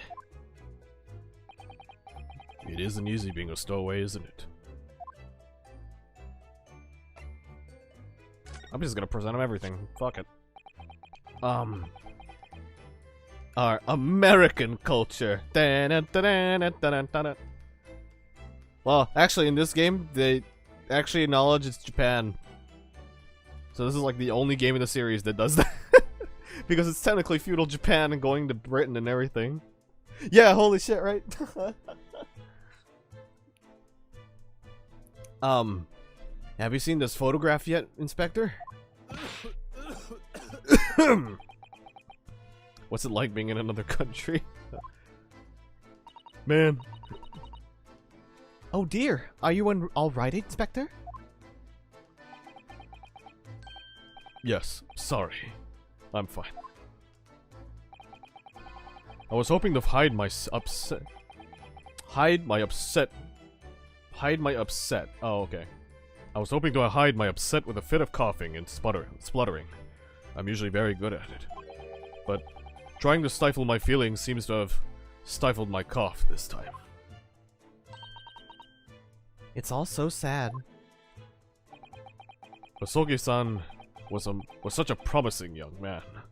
The Empire had such high hopes for him. I had such high hopes for him, even though I'm just a detective. We're all going to miss you, Kazuma. But yeah, apparently Detective Hosogi has like a really high-pitched voice, and I didn't notice that in the last case, and then it showed it in a cutscene, and I was like, oh god, he has a high voice, and I gave him like a deep-ass fucking Sojiro voice. Man. Can I show you this newspaper, Inspector? I'm sorry, but I can't read Russian very well. Oh, no, that's...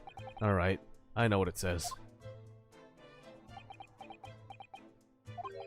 So, you just wanted to point out your university-level linguistics talents, is that it? Sorry?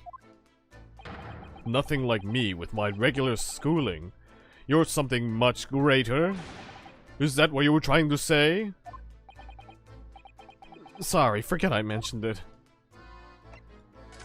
I'm actually surprised how much dialogue they have for all this evidence. Because normally they just have, like, the, I don't know what the heck that is that you're trying to show me, and you're just like, yeah, okay.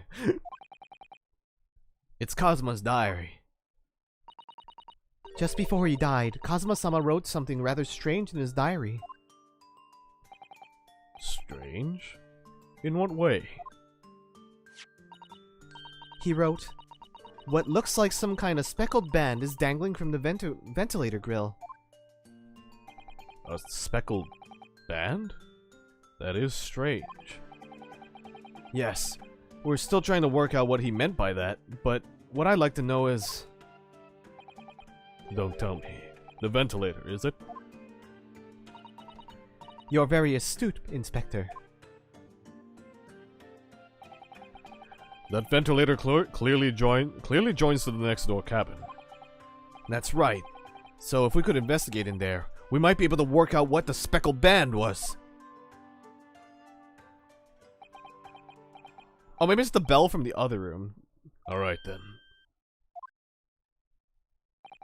I can't leave this cabin at the moment.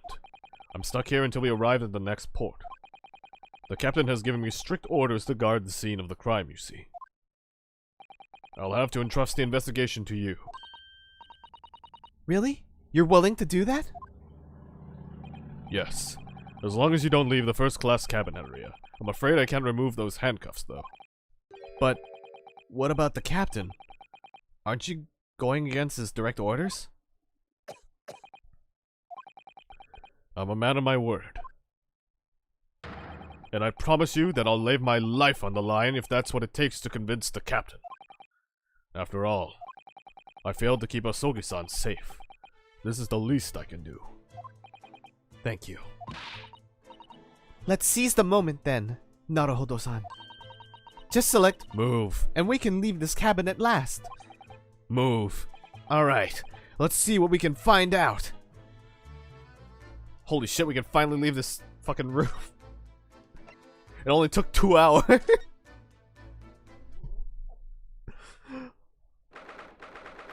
9th January, 7:48 a.m. SS Burya. Burya. First class cabin, passageway. There's a mousetrap on the side. Phew. I'm finally out of that cabin. I have to admit, this isn't quite what I was expecting. It's less spacious out here than I thought it would be. And this is the most luxurious accommodation. Yes, indeed. Kazuma-sama was being sent on the study tour by the government. Turning my fan a bit. Trying to see if it's gonna in a different spot. Okay, that feels better. Kazuma-sama was being sent on the study tour by the government. That's why he was being put up in a first-class cabin. Even still, this is about twice as large as my accommodation in steerage. Really? That must be awful. Steerage? Okay. Oh, look over there. That's another crewman keeping watch. And he looks enormous. Even if he's sitting down. Oh, he is sitting down, I mean. The door next to him leads to the second-class accommodation. I suppose he's making sure that no one comes in here who shouldn't. I suppose. Like people in handcuffs. Naruhodo-san, you look like a little boy visiting a toy shop for the first time. I would have thought you'd be used to the ship by now. We've been at sea for 2 weeks already. Well, yes, I know. But the thing is, I was inside Cosmo's trunk when I first came aboard. And ever since then, I've been shut up inside that little wardrobe. It must have been a very trying time for you. Please, don't give me that pitying look. Alright, well, we can examine this room now. Don't know how much we'll have to inspect.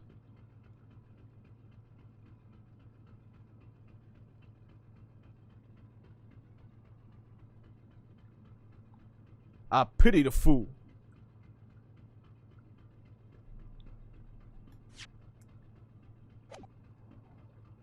Let's see. Do we want to talk on this thing? No, let's look at some other stuff first.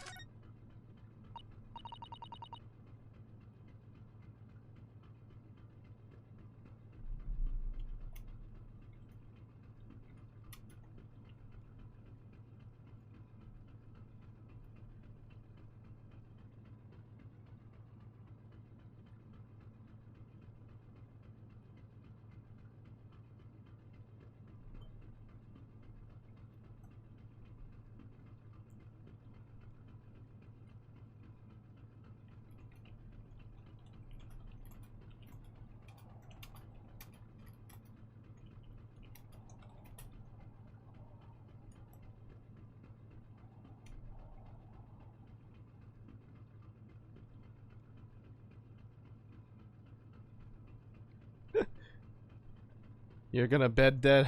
Okay, enjoy it. Thank you, baby. Thank you for coming.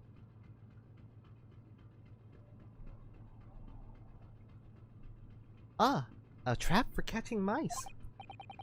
Yes, we have plenty of those back home in Japan. Although, they seem to be using a lump of chalk or something as bait. Let me see. Yes, I think that's what is called cheese. It's made from milk of cows. Cheese? I wonder what that tastes like.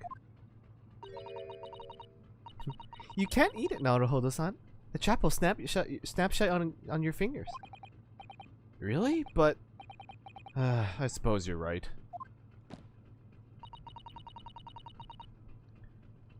You weren't actually going to try it, were you? All I've had to eat for the past couple of weeks is Cosmo's leftovers. You don't know how hungry I've been in that wardrobe. Poor you. I'll find a little snack for you later. That's so considerate of you, thank you. First class cabin number 1. Yes, that's our cabin. Not our cabin. It's Cosmo-sama's. Sorry? Your accommodation is confined to the wardrobe inside the cabin. You know how to make a stowaway feel small, don't you? As small as the wardrobe I've been calling home. These cabins are the finest on the ship. My own cabin in steerage is number 539, by the way. 500 and... How many cabins are there? Oh, and then they have this, okay. What do you think this is? It's a very pleasing shape, isn't it? That's the emergency alarm. It's probably best not to touch it. Oh, an alarm. It says, press only in times of emergency. It looks as though it sets alarm bells ringing all over the ship and brings the vessel to a complete stop. Oh. This is, I have to say. What are you doing, Naruhodo-san? You mustn't touch his. Oh god. Sorry. But this is an emergency situation. Just look at these handcuffs. Oh, that was a cute, sassy pose. You know full well that's not what the alarm is for. If you were going to bring this vessel to a standstill for no good reason, you'd be in an even worse situation. I wish everything would just stop. This ship included.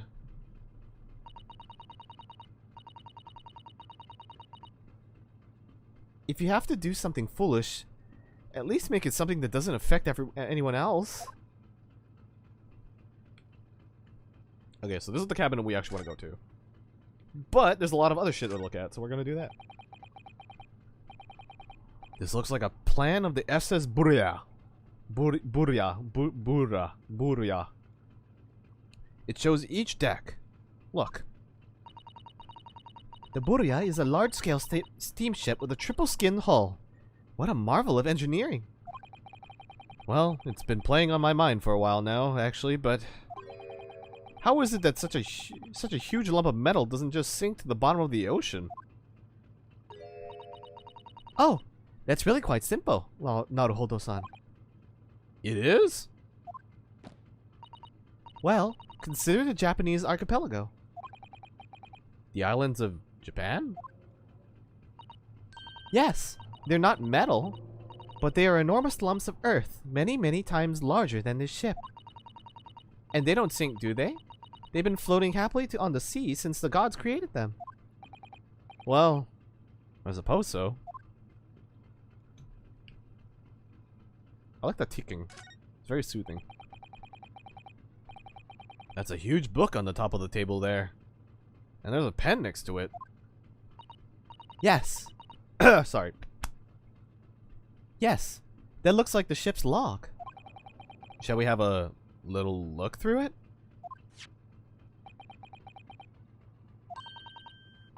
The writing is so neat and precise. Every detail about the voyage has been meticulously recorded. You wouldn't expect a rough and ready sailor to have such beautiful handwriting. And nothing. No reaction at all. I thought he might appreciate the compliment. I'm not sure that rough and ready is much of a compliment, Naruhodo-san. Even to a sailor.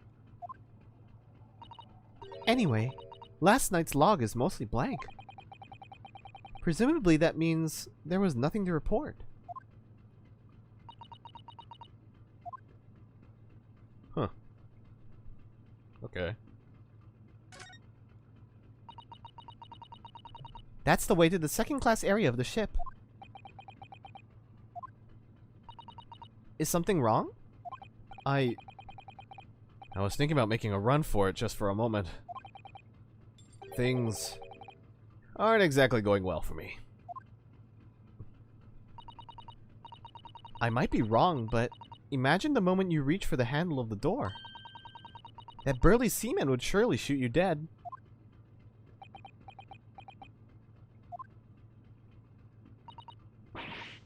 Oh dear, I'm sorry. Perhaps I went a little too far there. No. I started it with my talk of running away. And there's no way I could run away while Cosmo's death remains a mystery anyway. Death. Oh. Hello, sir. You,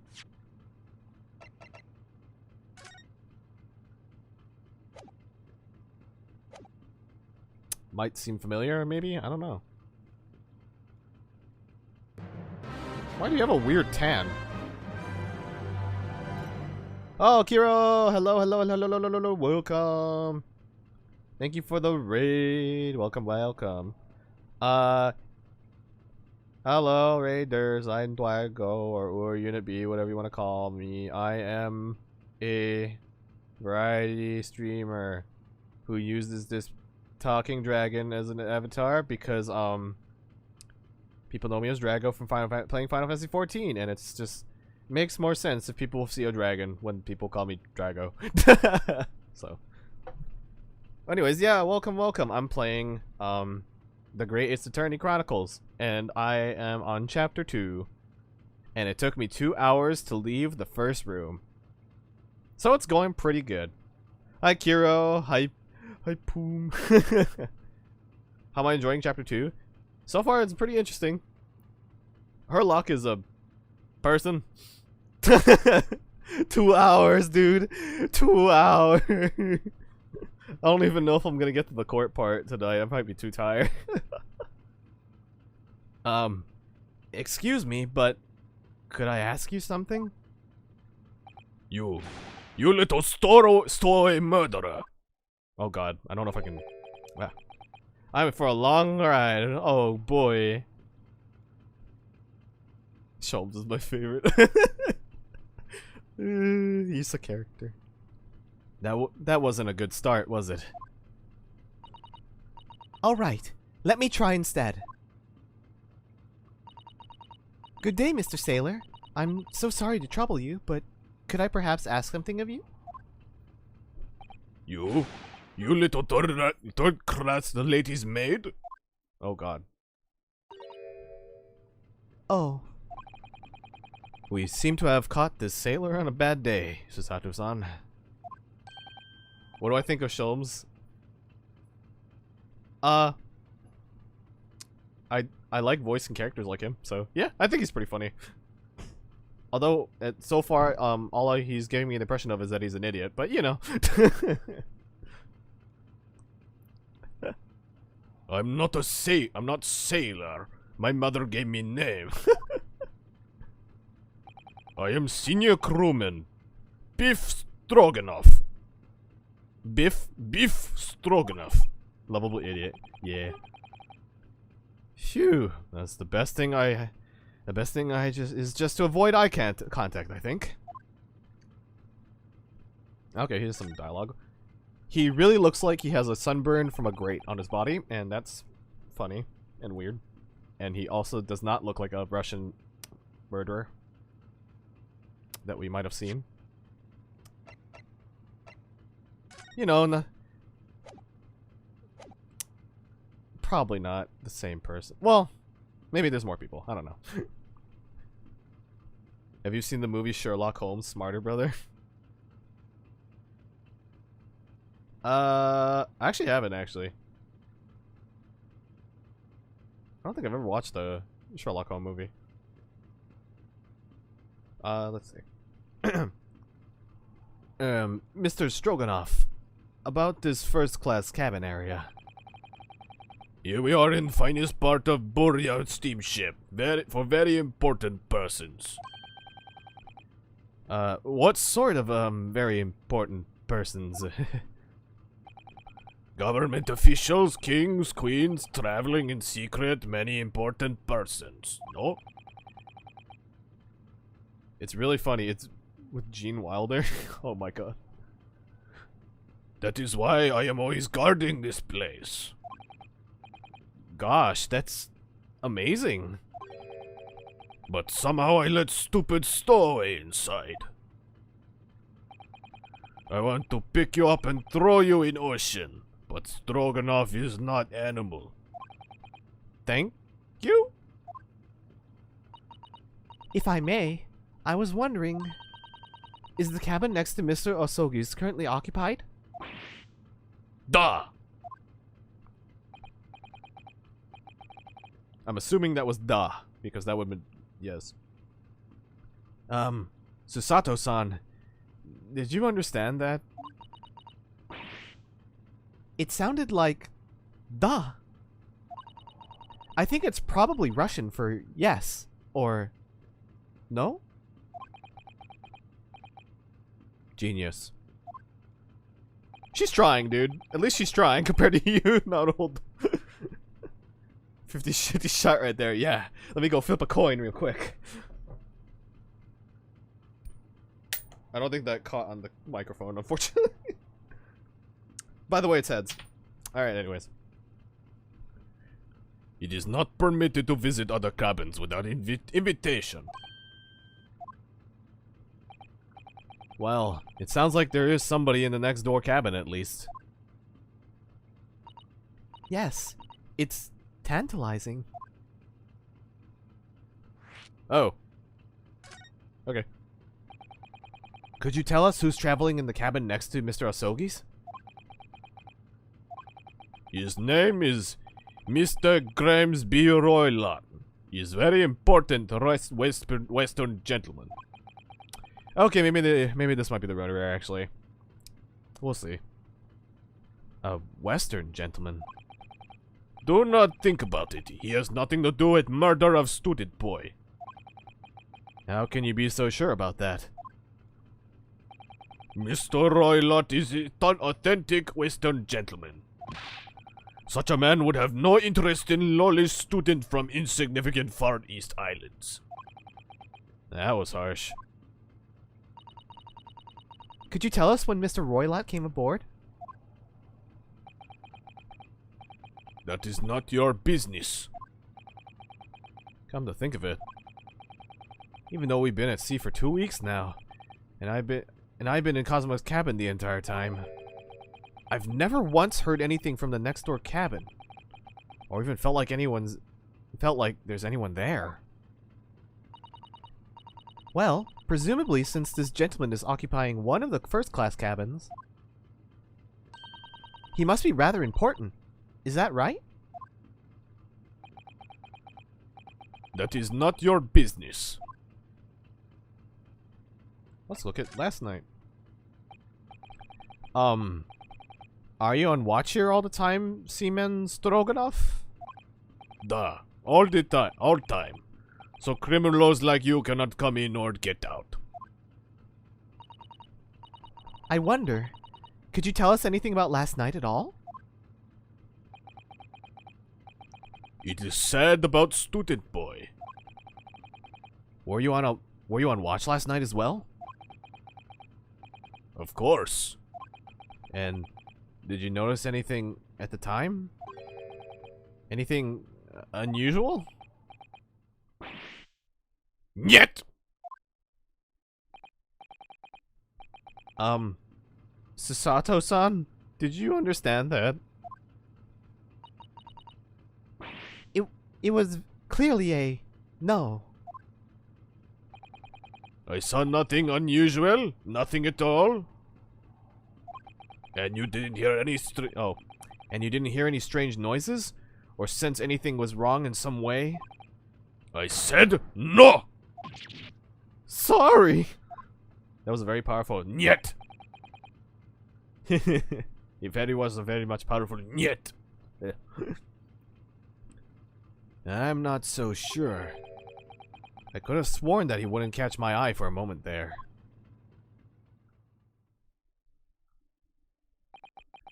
That is enough. I cannot say more now. Oh. It is time for me to report to Captain. You must return to cabin. Yes, alright. Bulkhead to second class area is staying locked at all times. You escape when the lobster whistles on top of the mountain, or as English say, when the pigs fly. Oh, that's a new phrase I learned. Yes, I understand. Lobsters? What? Let me read that again. What? Lobster whistles on top of the mountain. Are you boiling a lobster at the top of the mountain? That's a very interesting phrase. Anyways. Good. Now we can investigate this area properly, shall we? Definitely. Oh. Okay. I mean, I looked at everything else, so...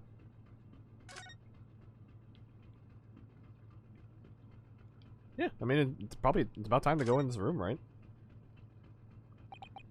This is it. This is the cabin next to ours. The one the ventilator connects to. Yes, the ventilator from which Kazuma-sama wrote that he saw a speckled band emerging. Maybe whoever's in this cabin can help solve that particular mystery. Let's ask. Knock knock.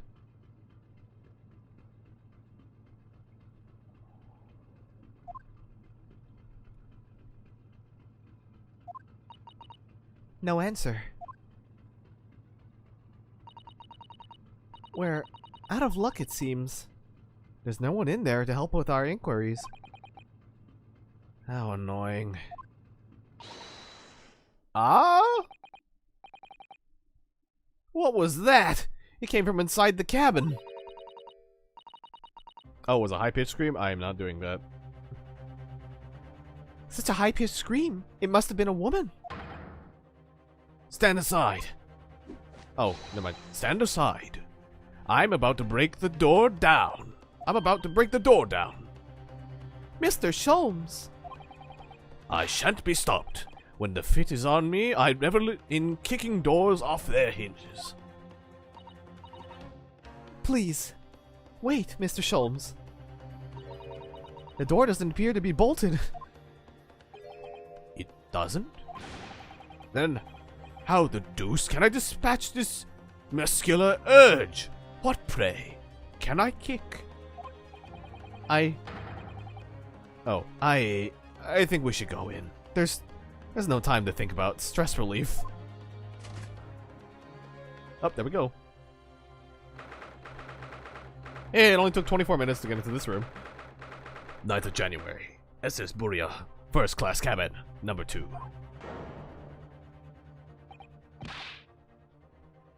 Who are you? A Western gentleman? This man looks Russian to me?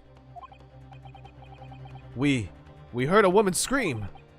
A woman? Don't be absurd. As you can see, there's nobody here but me in this cabin. True. This old man does appear to be the only person in here. But in that case, who just screamed? Get out! All of you! Now! Please excuse the intrusion, but... You're Mr. Grimsley Roylott, I believe? Yes, that's me. And you are? I am the one and only, the actual Herlock Sholmes. You've heard of me, of no doubt. No. I am a great detective among detectives. One who adorns the covers of popular magazines, no less. So, I assure you, you may trust me completely. Man uses that magazine like a business card. This is your favorite scene? Oh boy, oh boy. A detective? I do not trust detectives. We distinctly heard a scream emanating from within these walls. But there wouldn't appear to be a lady concealing herself within the wardrobe this time. So, might I be so bold as to ask you to open that small traveling case? What? Don't be stupid! How could anyone fit in a small trunk like that? Well, it's quite fashionable these days, is it not? Traveling inside one's trunk? Slowly turns head towards camera. Man. Don't look at me. What? What? What? What? What? What? What?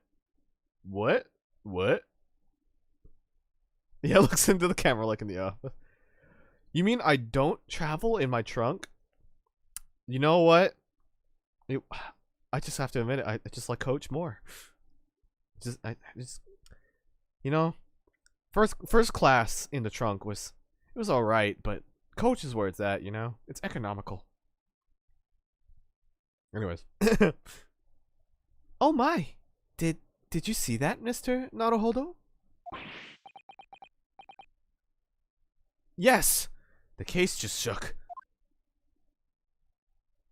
Leave. No! Otherwise, I'll call the steward. So, this is Kazuma's neighbor, Mr. Grimesby Roylet.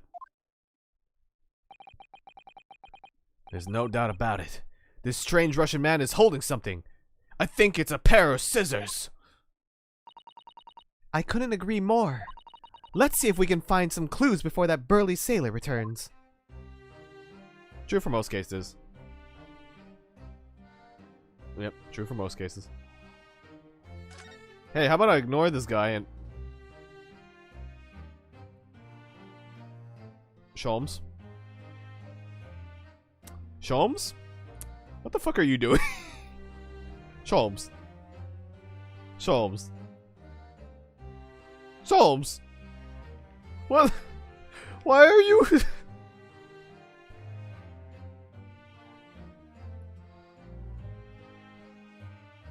Are you,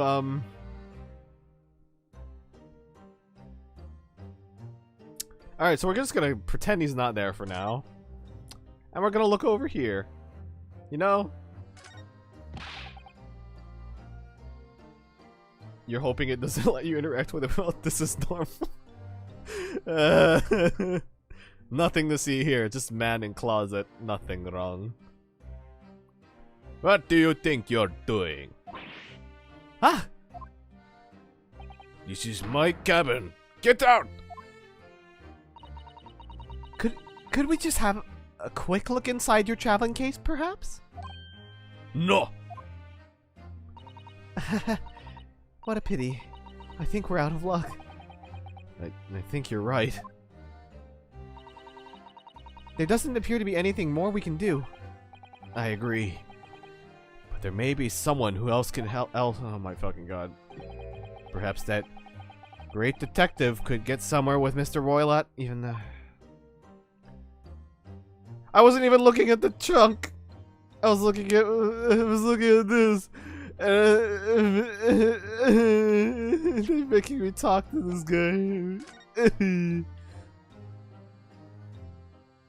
Alright. Do you have a moment, please, Mr. Sholmes? You need only address me as Sholmes. That's what I just did, isn't it? Well, Mr. Sholmes, what were you doing in there? Why, I was resting, of course. Resting? Indeed. I was contemplating our sea voyage from the confines of the wardrobe whilst waiting. Waiting for the inevitable time that you would need to call on my great powers of detection into service. Oh, And it seems that the hour is upon us now. The time has come. Am I mistaken? Well, no, actually, you're spot on. For once. Observe closely. Our Russian host in this cabin, Mr. Roylott, is clearly trying to hide something. And do you know what is the most effective weapon to use against a Russian holding a secret? Why, the truth, of course. Though, it should be pointed out that such methods are not exclusively for Russians. Right. Can you imagine how the Russian will react when the secret he guards so closely is exposed? Would you like to witness it? oh yes, please. Well then, what you're about to see may well astound you. For I am about to apply my great detective's greatly admired great deduction to the case.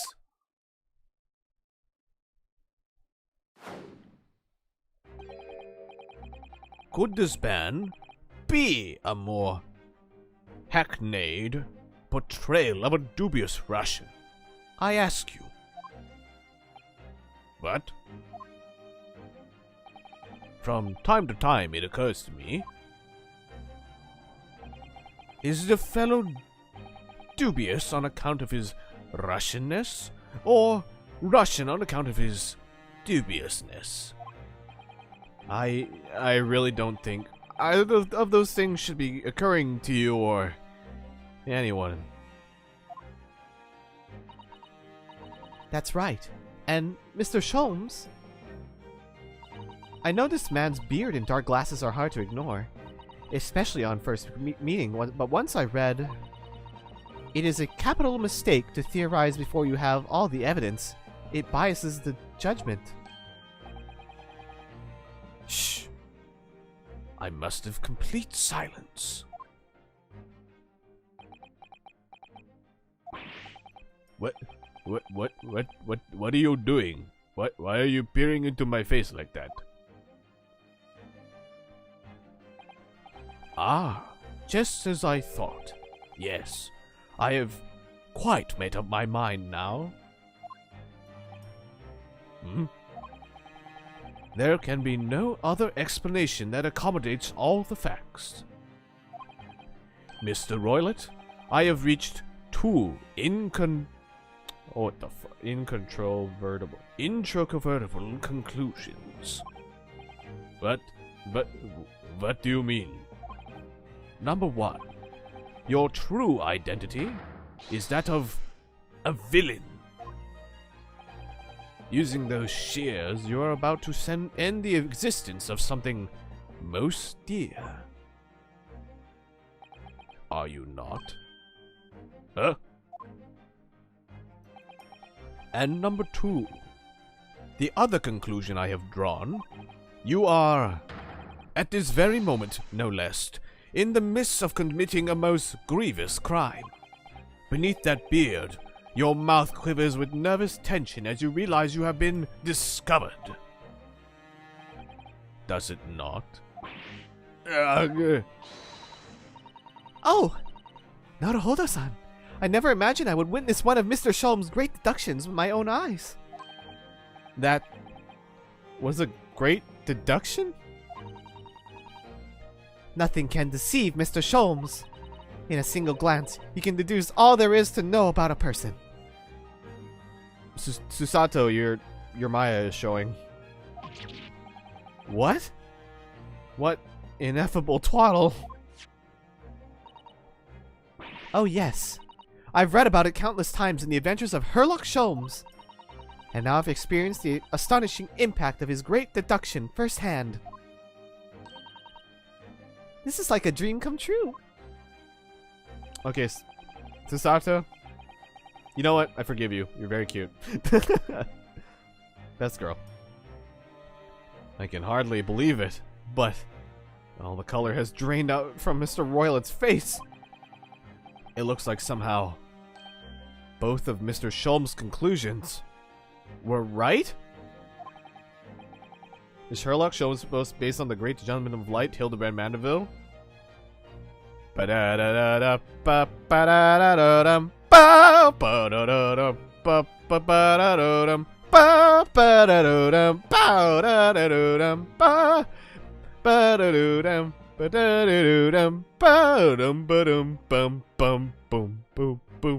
Anyways.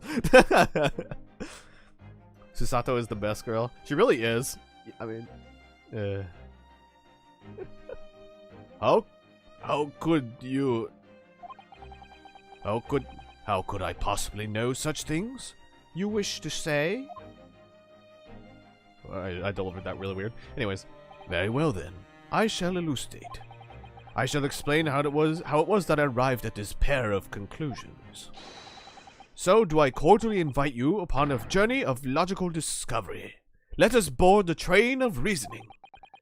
Put plainly, let us work through my deductions together. The Great Deduction. The game is afoot! Topic 1. Old man's identity. Conclusion. Not reached.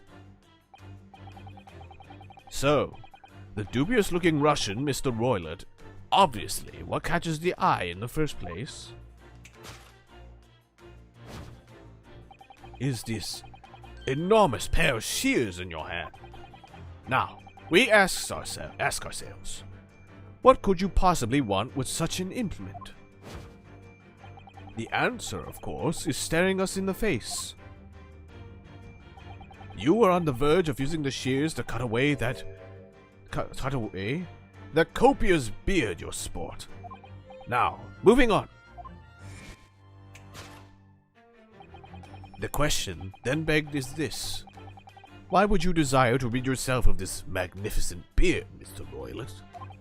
Once again, the answer is plain. We have clear evidence to shed light on the matter. Yeah, his animations are so good for this. Regard, if you will, this morning's newspaper. In particular, the fascinating front page article. Which, it would appear, you have also read, Mr. Roylet. I'm sure it needs no further clarification. The evidence that unveils your true identity is the article about the revolutionary. Oh, okay. I can see how deductions work, so it's... Okay, well, to go ahead of the game, I'm pretty sure it's because this Russian person is probably the ballet dancer from the backside of the newspaper that we looked at earlier. She's wearing a fake beard, which is why when he says, you're using those shears to cut off your beard, it said showed a question mark, which I think is how the mechanic works. Is like, that's a contradiction right there, because she doesn't know what the fuck the suspect doesn't know what the fuck you're talking about, Jones. But then every time I gave an exclamation mark, it's like, yeah, that's correct. That is indeed what they're afraid of. So, I'm predicting that this person is actually the ballet dancer from the back of the newspaper that we saw earlier, because it's the same one that we looked at. So, it's this page of the thing. Maybe she has Groucho glasses, I don't know. That'd be funny. Also, this guy has like a much different nose. So, yeah. Oh, whoop, I read it over. I skipped his dialogue. I'm sorry, Sholmes. I'm sorry. In translation, the headline reads, Revolutionary villain Bolshevik flees Russia and first via Shanghai. As you cannot fail to observe, the subject of the article possesses an extremely copious beard. Having noted the article yourself, you decided to remove your incriminating facial hair before it gave you away. In short, your true identity is beyond doubt. You are the fearsome Russian revolutionary himself, Vilen Bolshevik. Bolshevik? I don't even know if I'm still pronouncing that right or not. Not that I've heard of you myself, you understand. Conclusion. A revolutionary on the run. Next time on Dragon Ball Z. Topic number 2, wrongdoing. Now, as for my second conclusion. You are, at this very moment, on the brink of committing a most grievous crime. And the proof of this crime, over there. Oh yes, Mr. Roylet. Taken unawares, people have a propensity to let their eyes stray, you see. And I assure you, the eye speaks so much more eloquently and honestly than the mouth. The answer we seek lies where the furtive glance fires. Blah, blah, blah. The proof of your crime sits before your very eyes. Yes, that traveling case. Okay, so they're confused about that, so we gotta take note of that. It is time, I think, that the case be opened and its contents laid bare. No, I refuse. I like that Sholmes touches on a bunch of evidence that's probably relevant, but his deductions are probably horribly wrong. I mean, at least he finds it, right? That's a good silver medal. He's trying, kind of.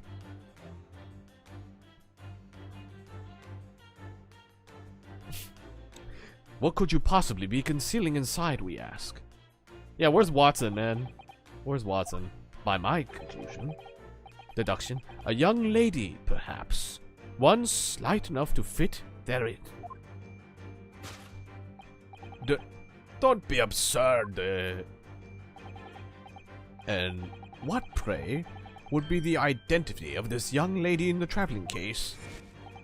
Dear me. We are not well suited to a life of crime, are we? Your careless coup d'oeil betrays you. Once again, we need only follow your furtive glance to find the answer.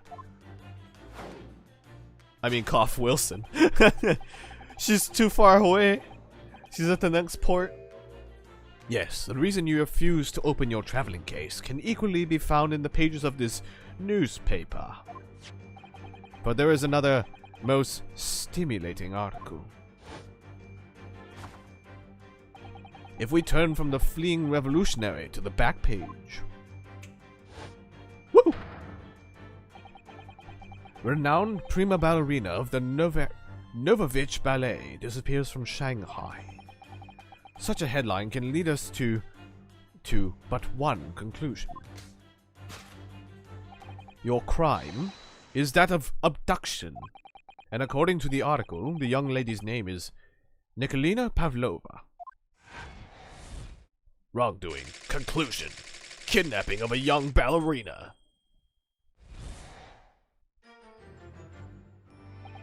Thus concludes Herlock Sholmes' great deduction of this Russian enigma. Elemensky.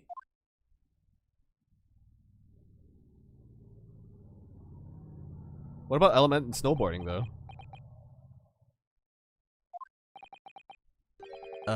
Susato-san, that wasn't one of the great deductions I've been hearing so much about, is it? Well, the stories are full of Mr. Sholmes' brilliant deductions, you know. But that did seem a little different, somehow.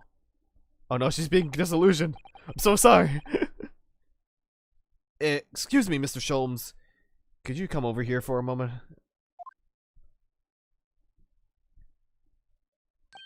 Pray, what can I do for you? It's about your deductions. Would you mind? Not at all. Go on. Well, to start with, there's the newspaper article. I think we had the same discussion before, but these two men look nothing like each other. Ah, yes. I recall our discussion earlier, and at the same time, I believe I told you that the man is a revolutionary. Well, able to revolutionize his own appearance.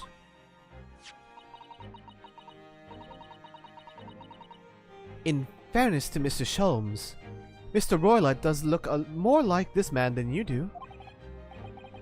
That's not the point. And another thing, the part about him abducting the ballerina? Indeed, a truly startling revelation. At first glance, the case would appear too small to accommodate a young woman. Not just at first glance, it is too small, clearly. You'd be lucky to fit a 5-year-old child into that case, even if you pushed really hard. I don't like how 5-year-old is highlighted in this sentence. I suppose the missing ballerina is a 5-year-old child, is she? I mean, I don't suppose. You mean, you don't know? No, the young lady is 15. No, I didn't know. How could I? Well, if she's 15. then 10 years worth of her... 10 years worth of her would be poking out from the case. Some years ago, I read something pertinent, I believe. A troop of men consuming vinegar daily in order to promote a certain lithness in their bodies. Vinegar? For such a sour bunch, it would surely be simplicity itself to contort oneself into the confines of that small case. Oh dear, you might be thinking of contortionists in the circus, Mr. Sholmes. Ugh, this whole thing is turning into a circus. Yeah. But at least it's not Turnabout Big Top, because that is a case. We don't speak of Turnabout Big Top.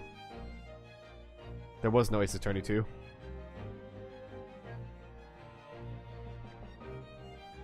Mr. Naruhodo. Mo the Clown. Mr. Naruhodo, something's occurred to me about Mr. Sholmes' deductions just now. I think his powers of observation are, well, magical. His eyes cut to the heart of a matter almost instantly. It's just where he directs his attention and his logic that seem a little off. Your idea of a little, maybe a little off itself, Mr. Sato. Oh yeah, Mo the Clown. Ha ha ha ha ha ha. Ugh, that guy. Ugh, too many mouths on that body. It's just one or two key words in his deductions that seem to let him down. So I was wondering if we might perhaps tactfully switch them for alternatives. What do you think? Switch some key points in his deductions. Yes, but very tactfully. I'm sure if we could do that, we'd unlock the true genius of Mr. Sholmes' great deduction. Precisely the thought that was going through my own mind. This man is a lot of work. At times, I wonder how anyone puts up with me. It's not that funny. Ah, and you, my good fellow. Sorry? Take a moment to look at your wrists. My wrists? What? Huh? Where are your handcuffs? Huh? How? Did? I felt they may hinder your ability to follow me in your dance of deduction. Oh, am I gonna do the poses too? Wait, am I gonna do the poses too? Please let me do the poses too. I don't believe it. Also, I'm sorry, Autodoran, for killing you. I'm so sorry. Or Mo killing you. Either way, I'm sorry. Mr. Sholmes. Oh, Mr. Sholmes, you are a marvel. oh my god, Kiro's excited. Oh no. And don't worry, I shall restore the shackles to your wrists when we are finished. I'm not worried. In fact, I'd rather stay like this.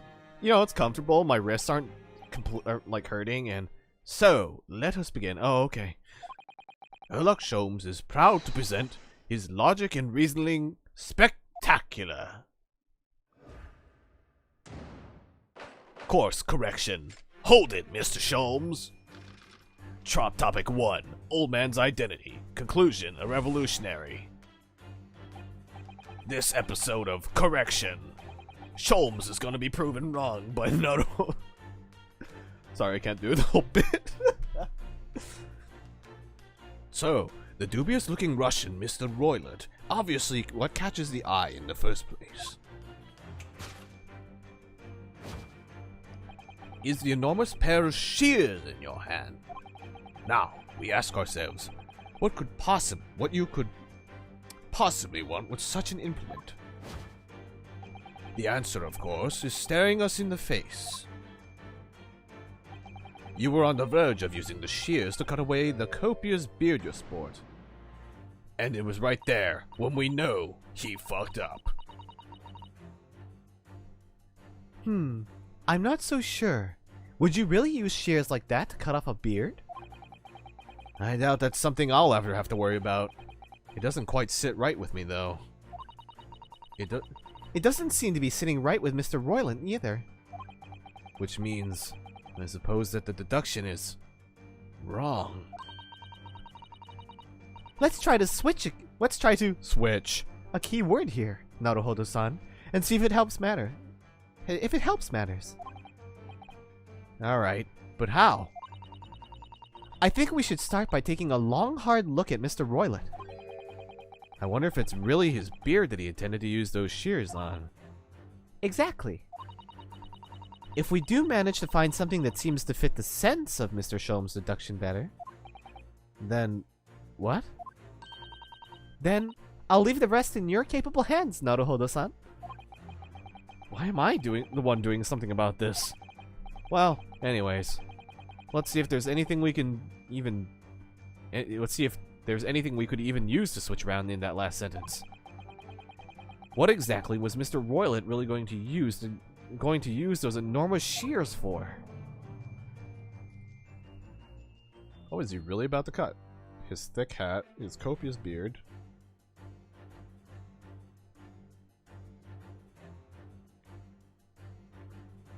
I want to cut his hat, though. I wouldn't want to say hair, but... It's a very thick hat, isn't it?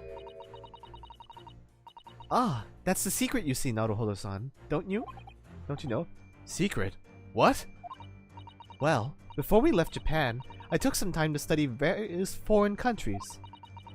Russia is a land of unimaginable cold, and a thick hat is the secret to keeping warm.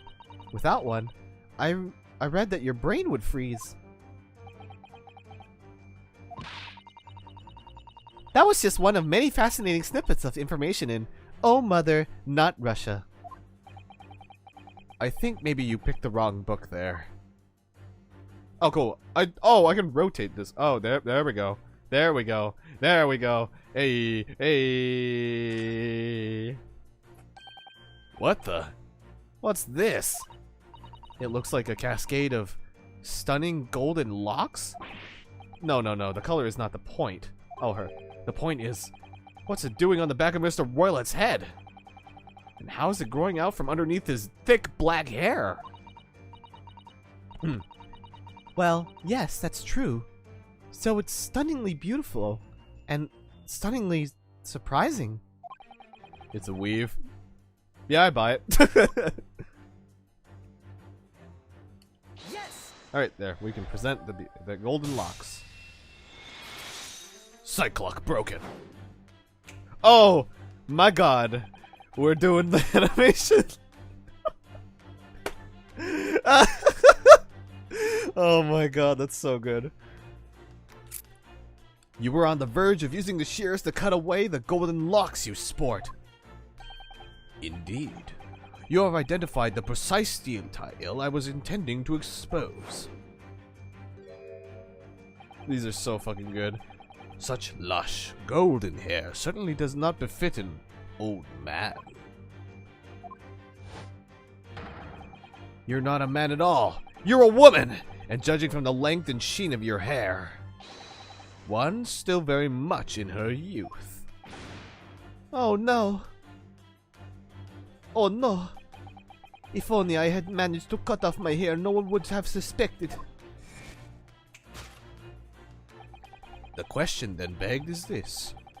Why would you desire to rid yourself of those magnificent locks? Once again, the answer is plain. We have clear evidence to shed light on the matter. Well, hold up. Long hair isn't exclusive. Well, I know your hair is long, Taylor, but we are in a very, very, very, very, very, very, very, very, very different time at the moment.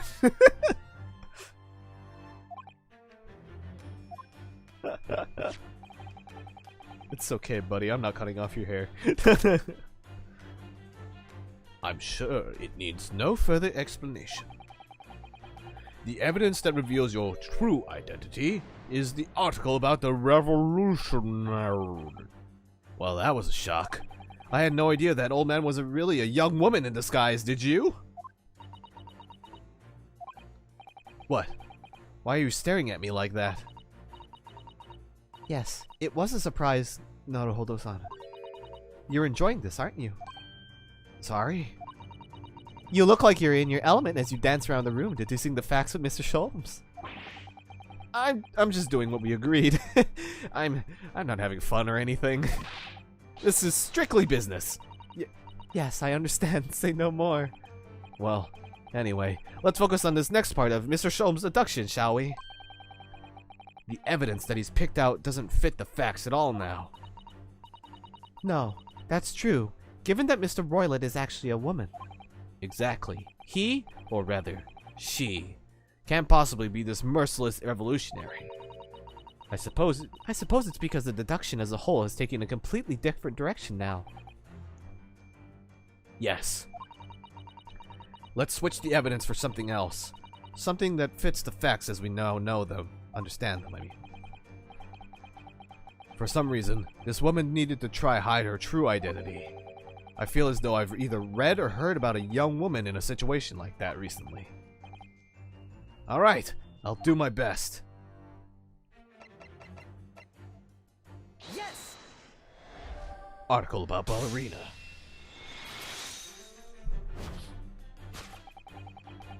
The evidence that reveals your true identity is, of course, the article about the ballerina. That's right. That's right.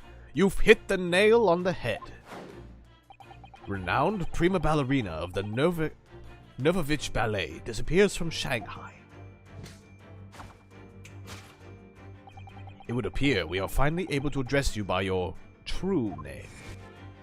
Yes, because your true identity is that of the Novovich Ballet's prima ballerina. Miss Nikolina Pavlova. Ah!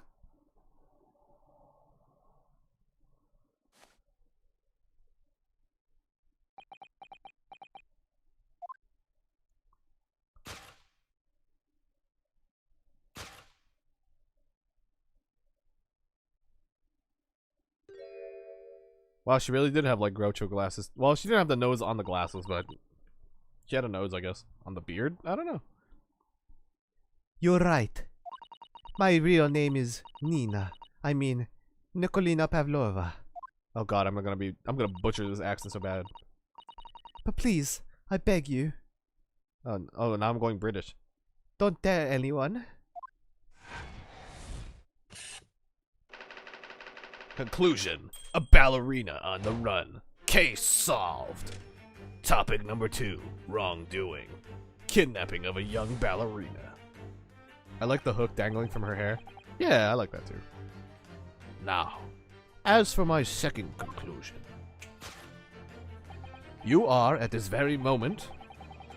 Her coat ultra slimmed down too. Well, I mean, she probably had some sort of stuffing in there. You are, at this very moment, on the brink of committing a most grievous crime. And the proof of this crime... over there! Oh yes, Miss Pavlova. Taken unawares, people have a propensity to let their eyes stray, you see. And I assure you, the eyes speak so much more eloquently and honestly than the mouth. The answer we seek lies where the furtive glance falls. The proof of your crimes sits before our very eyes. Yes, that traveling curve.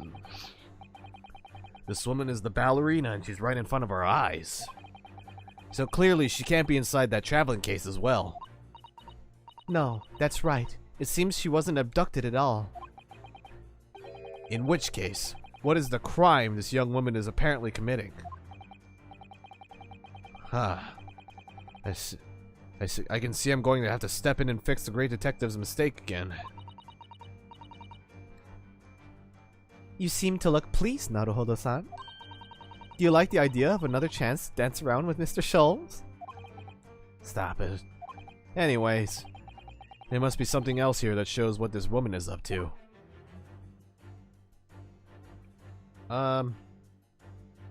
Hello. Hello, Tiara. Yes! We never noticed on the table before? The proof of your crime is surely this tiara. Oh. I believe this tiara is worn on stage by dancers in the Novovich Ballet, is it not? Indeed. It would appear to be identical to the tiara pictured here in this newspaper article. And if the reporting is to be believed, it's an item worth 20,000 rubles. In summary, the crime you committed is theft. Oh no! Yes, you left your ballet troupe unlawfully, taking their precious tiara with you. Ugh!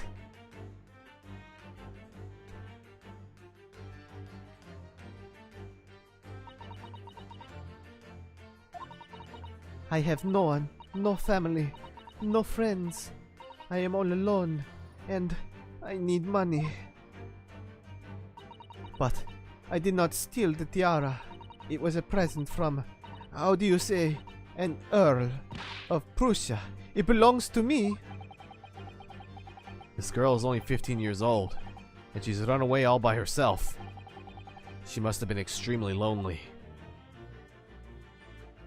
Maybe I have to go younger on the voice. Alright.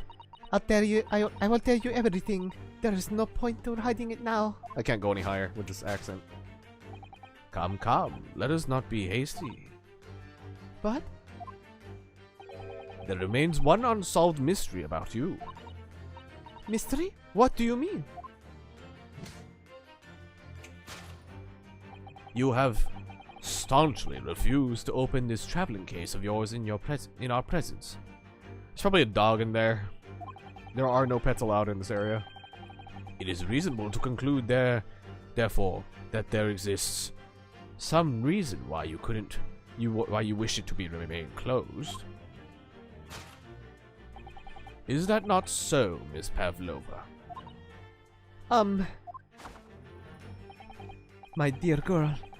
Oh, my dear girl, there is no sense in playing games with me. Nothing escapes my attention.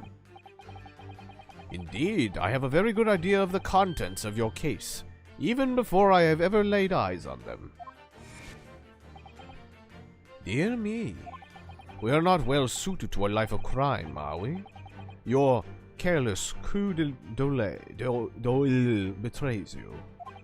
Once again, we need only follow furtive glance to find the answer.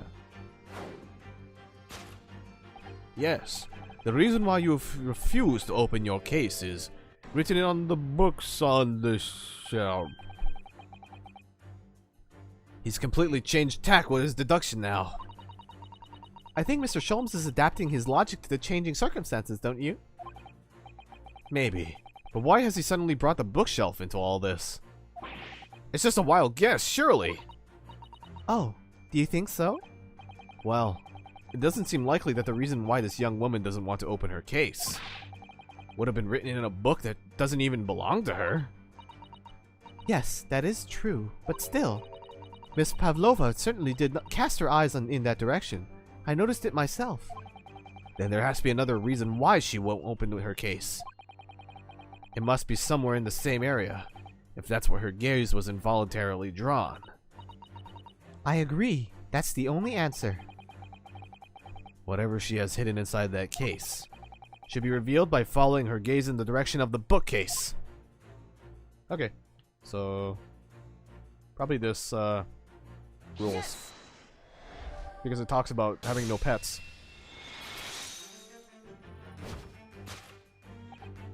Yes. Oh, yes. The reason why you refuse to open your case is written on the rules of passage.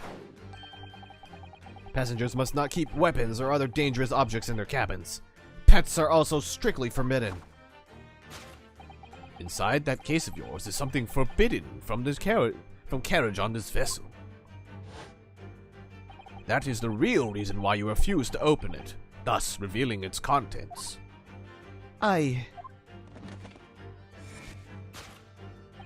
As we've seen, the trunk wobbles from time to time, but no weapon or other dangerous item would move on its own accord. Which leaves but one possibility, Miss Pavlova. Inside your traveling case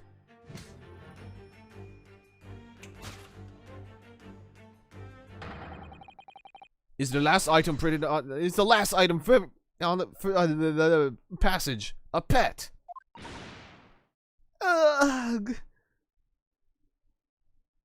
I like how she like gently adjusts her hat.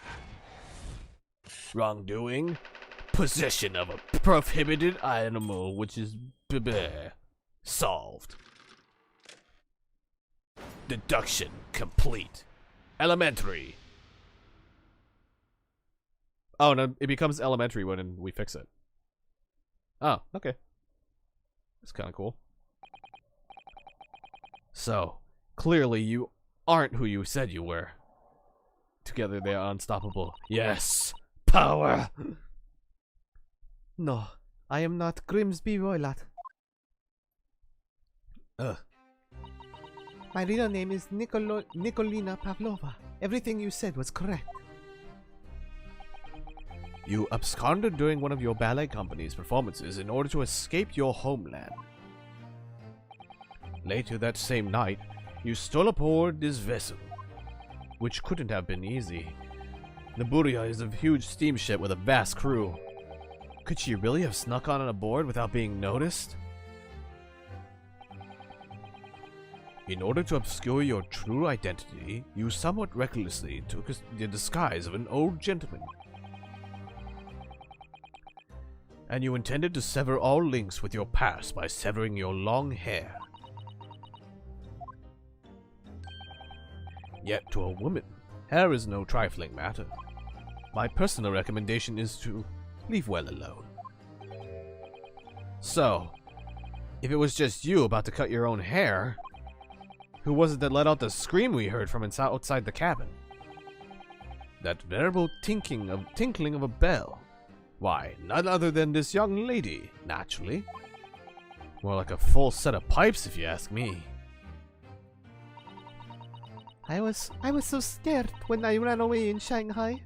I was sure they would come looking for me. That's why I decided to, how do you say, disgust myself so no one would recognize me? Close. As a result, you would transform yourself into that questionable old man, I see. I put on the fur hat and fake beard. Then, just before you came in here, I saw in the newspaper Right on the page there was a picture of me. I was so frightened. I couldn't stop from screaming. I knew that if I didn't change my appearance completely, they would find me. So I decided to cut all my hair as fastly as possible. I picked up the scissors in my hand and... At that precise moment, we walked in through the annoyingly unlocked cabin door.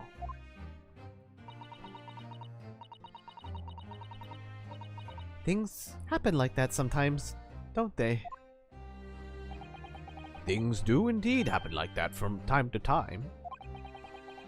Are those two even talking about the same thing? There's just one more thing I'd like to know. What exactly do you have inside your traveling case? You were right. It is my dear friend inside. Only my only friend in the whole world. Whole world. Please, don't tell anyone. If the captain finds out, if you say to any of the crew... Your secret is safe with us, I assure you. But in return,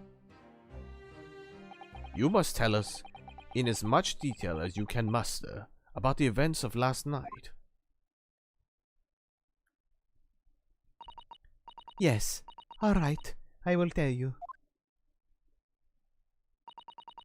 Well, Mr. Naruhodo? Wasn't it something? Mr. Shelm's great deduction? It was certainly something, yes. I'm just not entirely sure what, but at least Miss Pavlova has agreed to tell us what she knows. That's incredible. Indeed, it is incredible. Ah, and one more thing. Oh, yes? What? Observe your wrists. My... Ah, your hands are cuffed again. What? But, fucking, I give up already. True to my word, I have restored your shackles. When, and why? There is still a shadow of guilt cast over you, Mr. Naruhodo. I'm sorry to say, it can't be helped at the moment. Can't it? Really? Anyway, let's listen to what Miss Pavlova has to say. I can't go on not knowing. I have to find out what's the speckled band that Kazuma-sama wrote about in his diary really was. Oh dear God, that took forever. Oh no, we can talk about different things now. No, there's so much to investigate. Let me see. Don't touch! Huh? I will tell you what I know about last night, but please, you must not touch my things. How do you say, forbid it? Oh, sorry. As well as you should be, young man. What vulgar manners you have. Poking around in a young lady's private belongings. Neither shall I allow it. Hypocrite. Alright. So they're forcing me to do this now. Okay, let's see. Let's converse. Did you know that someone was killed in the cabin next door to this one last night?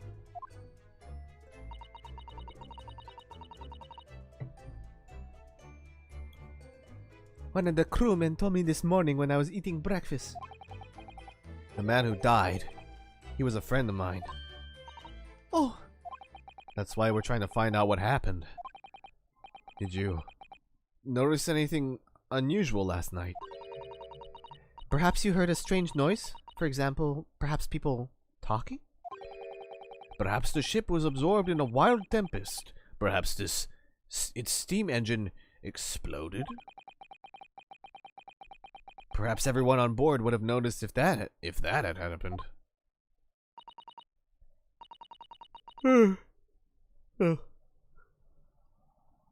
Miss Pavlova, is there anything you can tell us?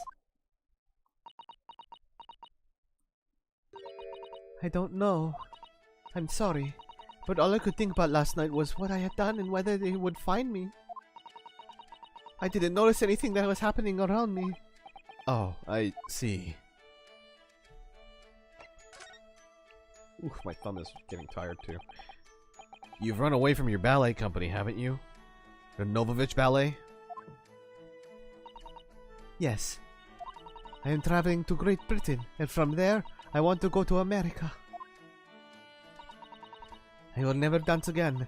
I want to forget everything about the ballet. I will start a new life. You wish to forget? A challenging proposition. When you have that striking tiara as a reminder.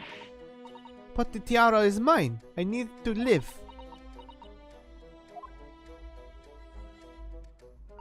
I have no money of my own.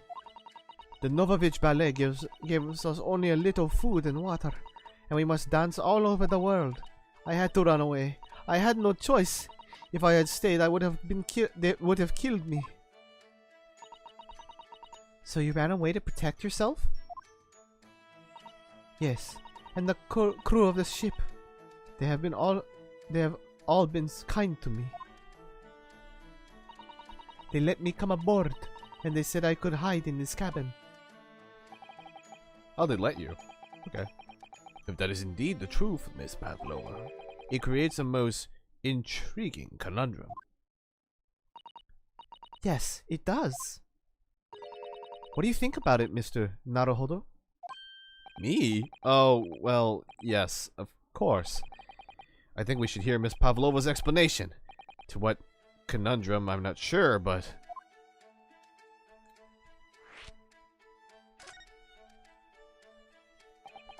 Miss Pavlova, allow me to pose you a riddle.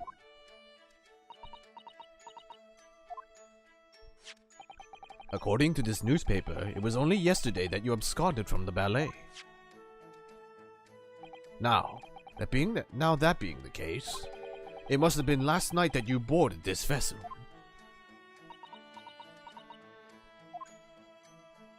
However, the SS Buria stopped by no port last night. Ah, that's it! Of course!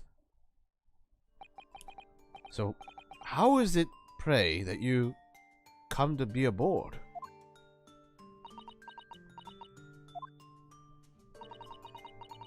Now that I think about it, the crewman outside the cabin acted very strangely when we mentioned that. It was just after we asked him about when the occupant of this cabin came aboard. Oh yeah, this guy. That is not your business. Yes, you're right. He did seem to be hiding something.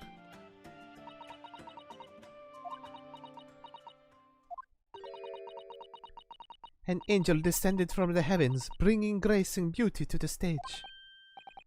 Sorry? What was that? It is how the Russian newspapers described one of my performances. And that is how I came here too. I descended from the heavens because I am an angel. Considering English isn't your mother tongue, your description is very vivid. Mr. Sholmes once said, I never can resist a touch of the dramatic. It seems Miss Pavlova is the same.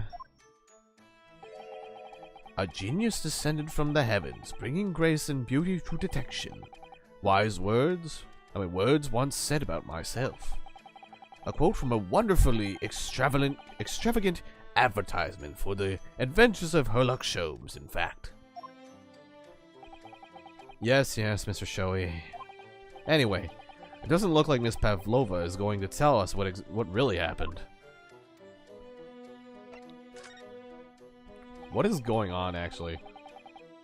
So, the friend you mentioned is inside your traveling case. Is that right? I don't think animals are allowed on board according to the rules of passage. Oh please, don't tell any of the crew. If they found my precious... Then the burly Russians would bestir themselves in unison to throw you and your case overboard, no doubt. Oh. So reassuring. Mr. Sholmes.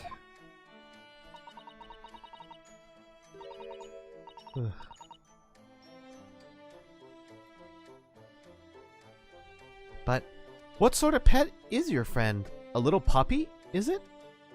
It is, isn't it? Maybe an adorable little rabbit? Oh no, they asked her. Never mind. Whoops. Sorry. Ha! Ha! You credit Russia as a land with small rabbits, do you? Oh! Don't they have small rabbits there then? You may well ask. I have no idea. You two are miserable bunglers when it comes to understanding the nature of young ballerinas, friends. Isn't it obvious? It must be a chicken. Really? Yeah, really? What the fuck? I'm honestly, I'm thinking it's a rat or something. Consider the benefits. A rousing wake-up call, daily fresh eggs, and when adversity strikes, it could satisfy the needs of sustenance. Although it's banging a lot, so I actually don't really know if it could be a rat. Well, it could be. So you'd eat your friends. I'll remember that.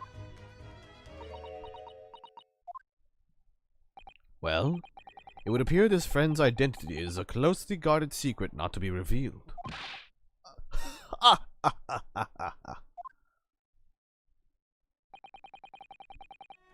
She obviously doesn't quite trust us yet. There's something I should like to show her, I think. Maybe she might be able to shed some light on it. Oh, I can show her the rushing writing.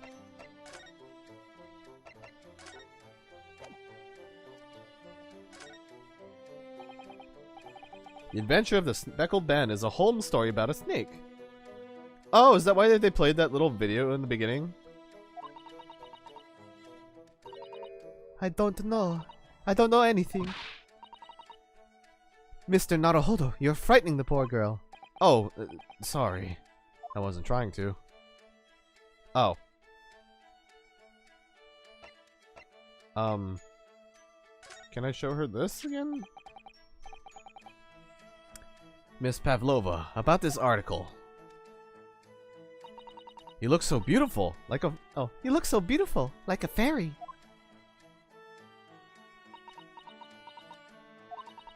I'm scared. If my picture is in the newspapers. You poor girl.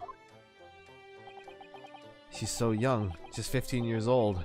For her to have to run away all by herself. She must have felt very, very alone.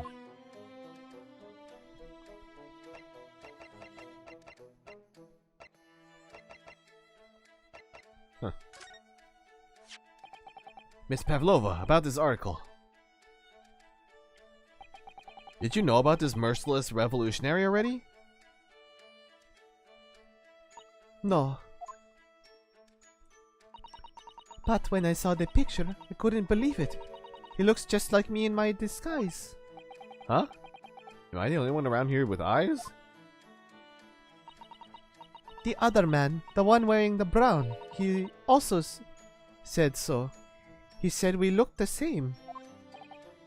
Yes, he says a lot of things, but I have a strong feeling that besides you and the great detective, you won't find another soul on this ocean who thinks there's any similarity there at all. Mr. Naruhodo, I won't allow you to speak ill of Mr. Sholmes. No, I wouldn't dream of it. Oh, dang it, I didn't want to do that.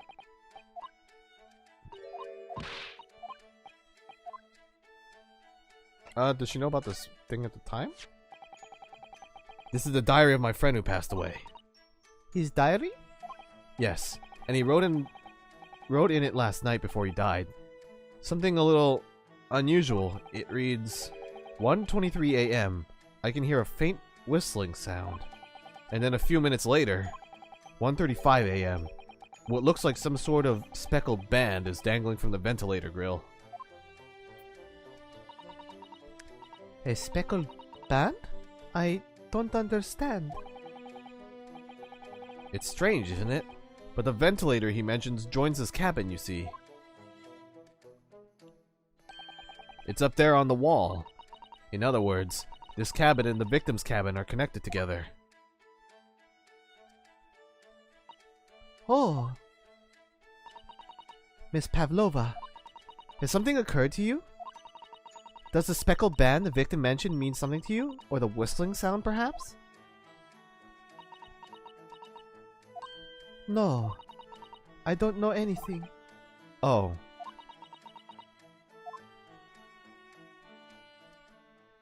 Well, we tried. Knock knock! Excuse me, Mr. Roylott. Yes, what? Wow, she's fast. Captain would like to speak with you. You must come to Captain's quarters at once. Please.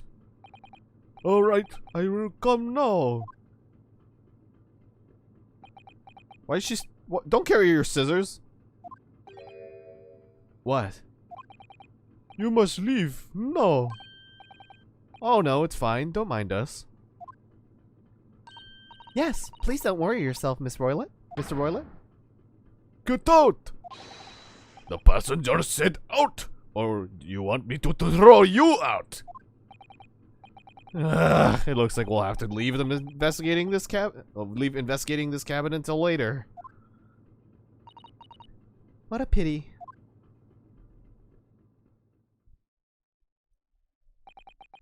And so, we lost our chance.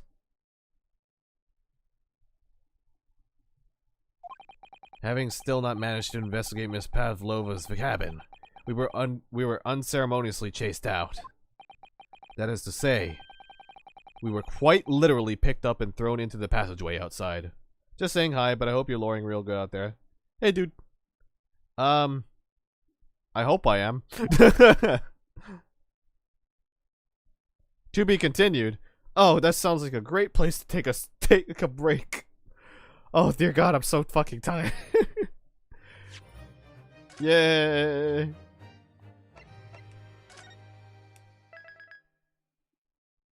Part 2.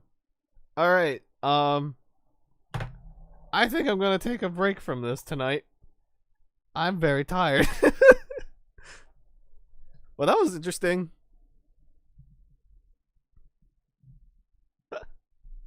Thank you, thank you. But yeah, yeah, so far the case is pretty interesting. Yeah, I'm all lawyered out, man. But yeah, case is going cool. Hopefully, I really want to continue it. Yay! Thank you, Otto Doran. Oh, but yeah, I'm liking the case so far, or the investigation so far. So, I can't wait to continue it. So, cause like, man, damn, this game has such long cases so far, and it's only the second chapter. And I think Kiro told me earlier that it was like 5 or 6 hours total. So like, good point that I'm gonna take a break.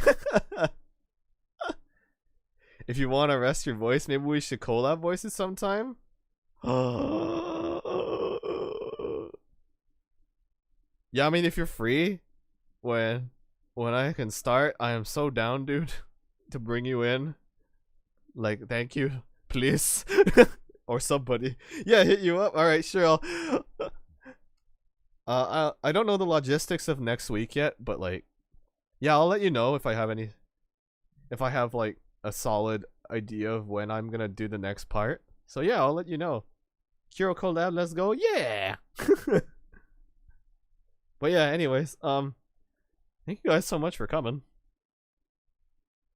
If you feel like you missed anything, it will be a VOD for a while, I guess. Sorry, currently checking. Oh, okay, so they are streaming right now. Yeah, thanks for coming. I'm gonna go raid Mr. Forte, who is doing Mahjong Soul. Oh wow, they actually been streaming for a while. I didn't think they were gonna keep going. Wow. Well, yeah, I'm gonna be rating Mr. Forte. He's a fun line VTuber. And it looks like he's doing a collab with Mori, another fun VTuber, and 2 other VTubers that I don't know actually. I guess you'll find out there during their collab. So yeah, gonna send you guys over, and I hope you guys have a good rest of your evening. And then tomorrow, I'm gonna be continuing my Soul Link with Beb. It's gonna be 7 p.m. PST, PDT, I think. But yeah, I'll be doing that tomorrow. And then next week, next week I'll have other stuff maybe planned out, but next Saturday I have something I'm working on, so hopefully that can get done by sometime earlier. But yeah, all right, have a good time over there at Fortes. Bye.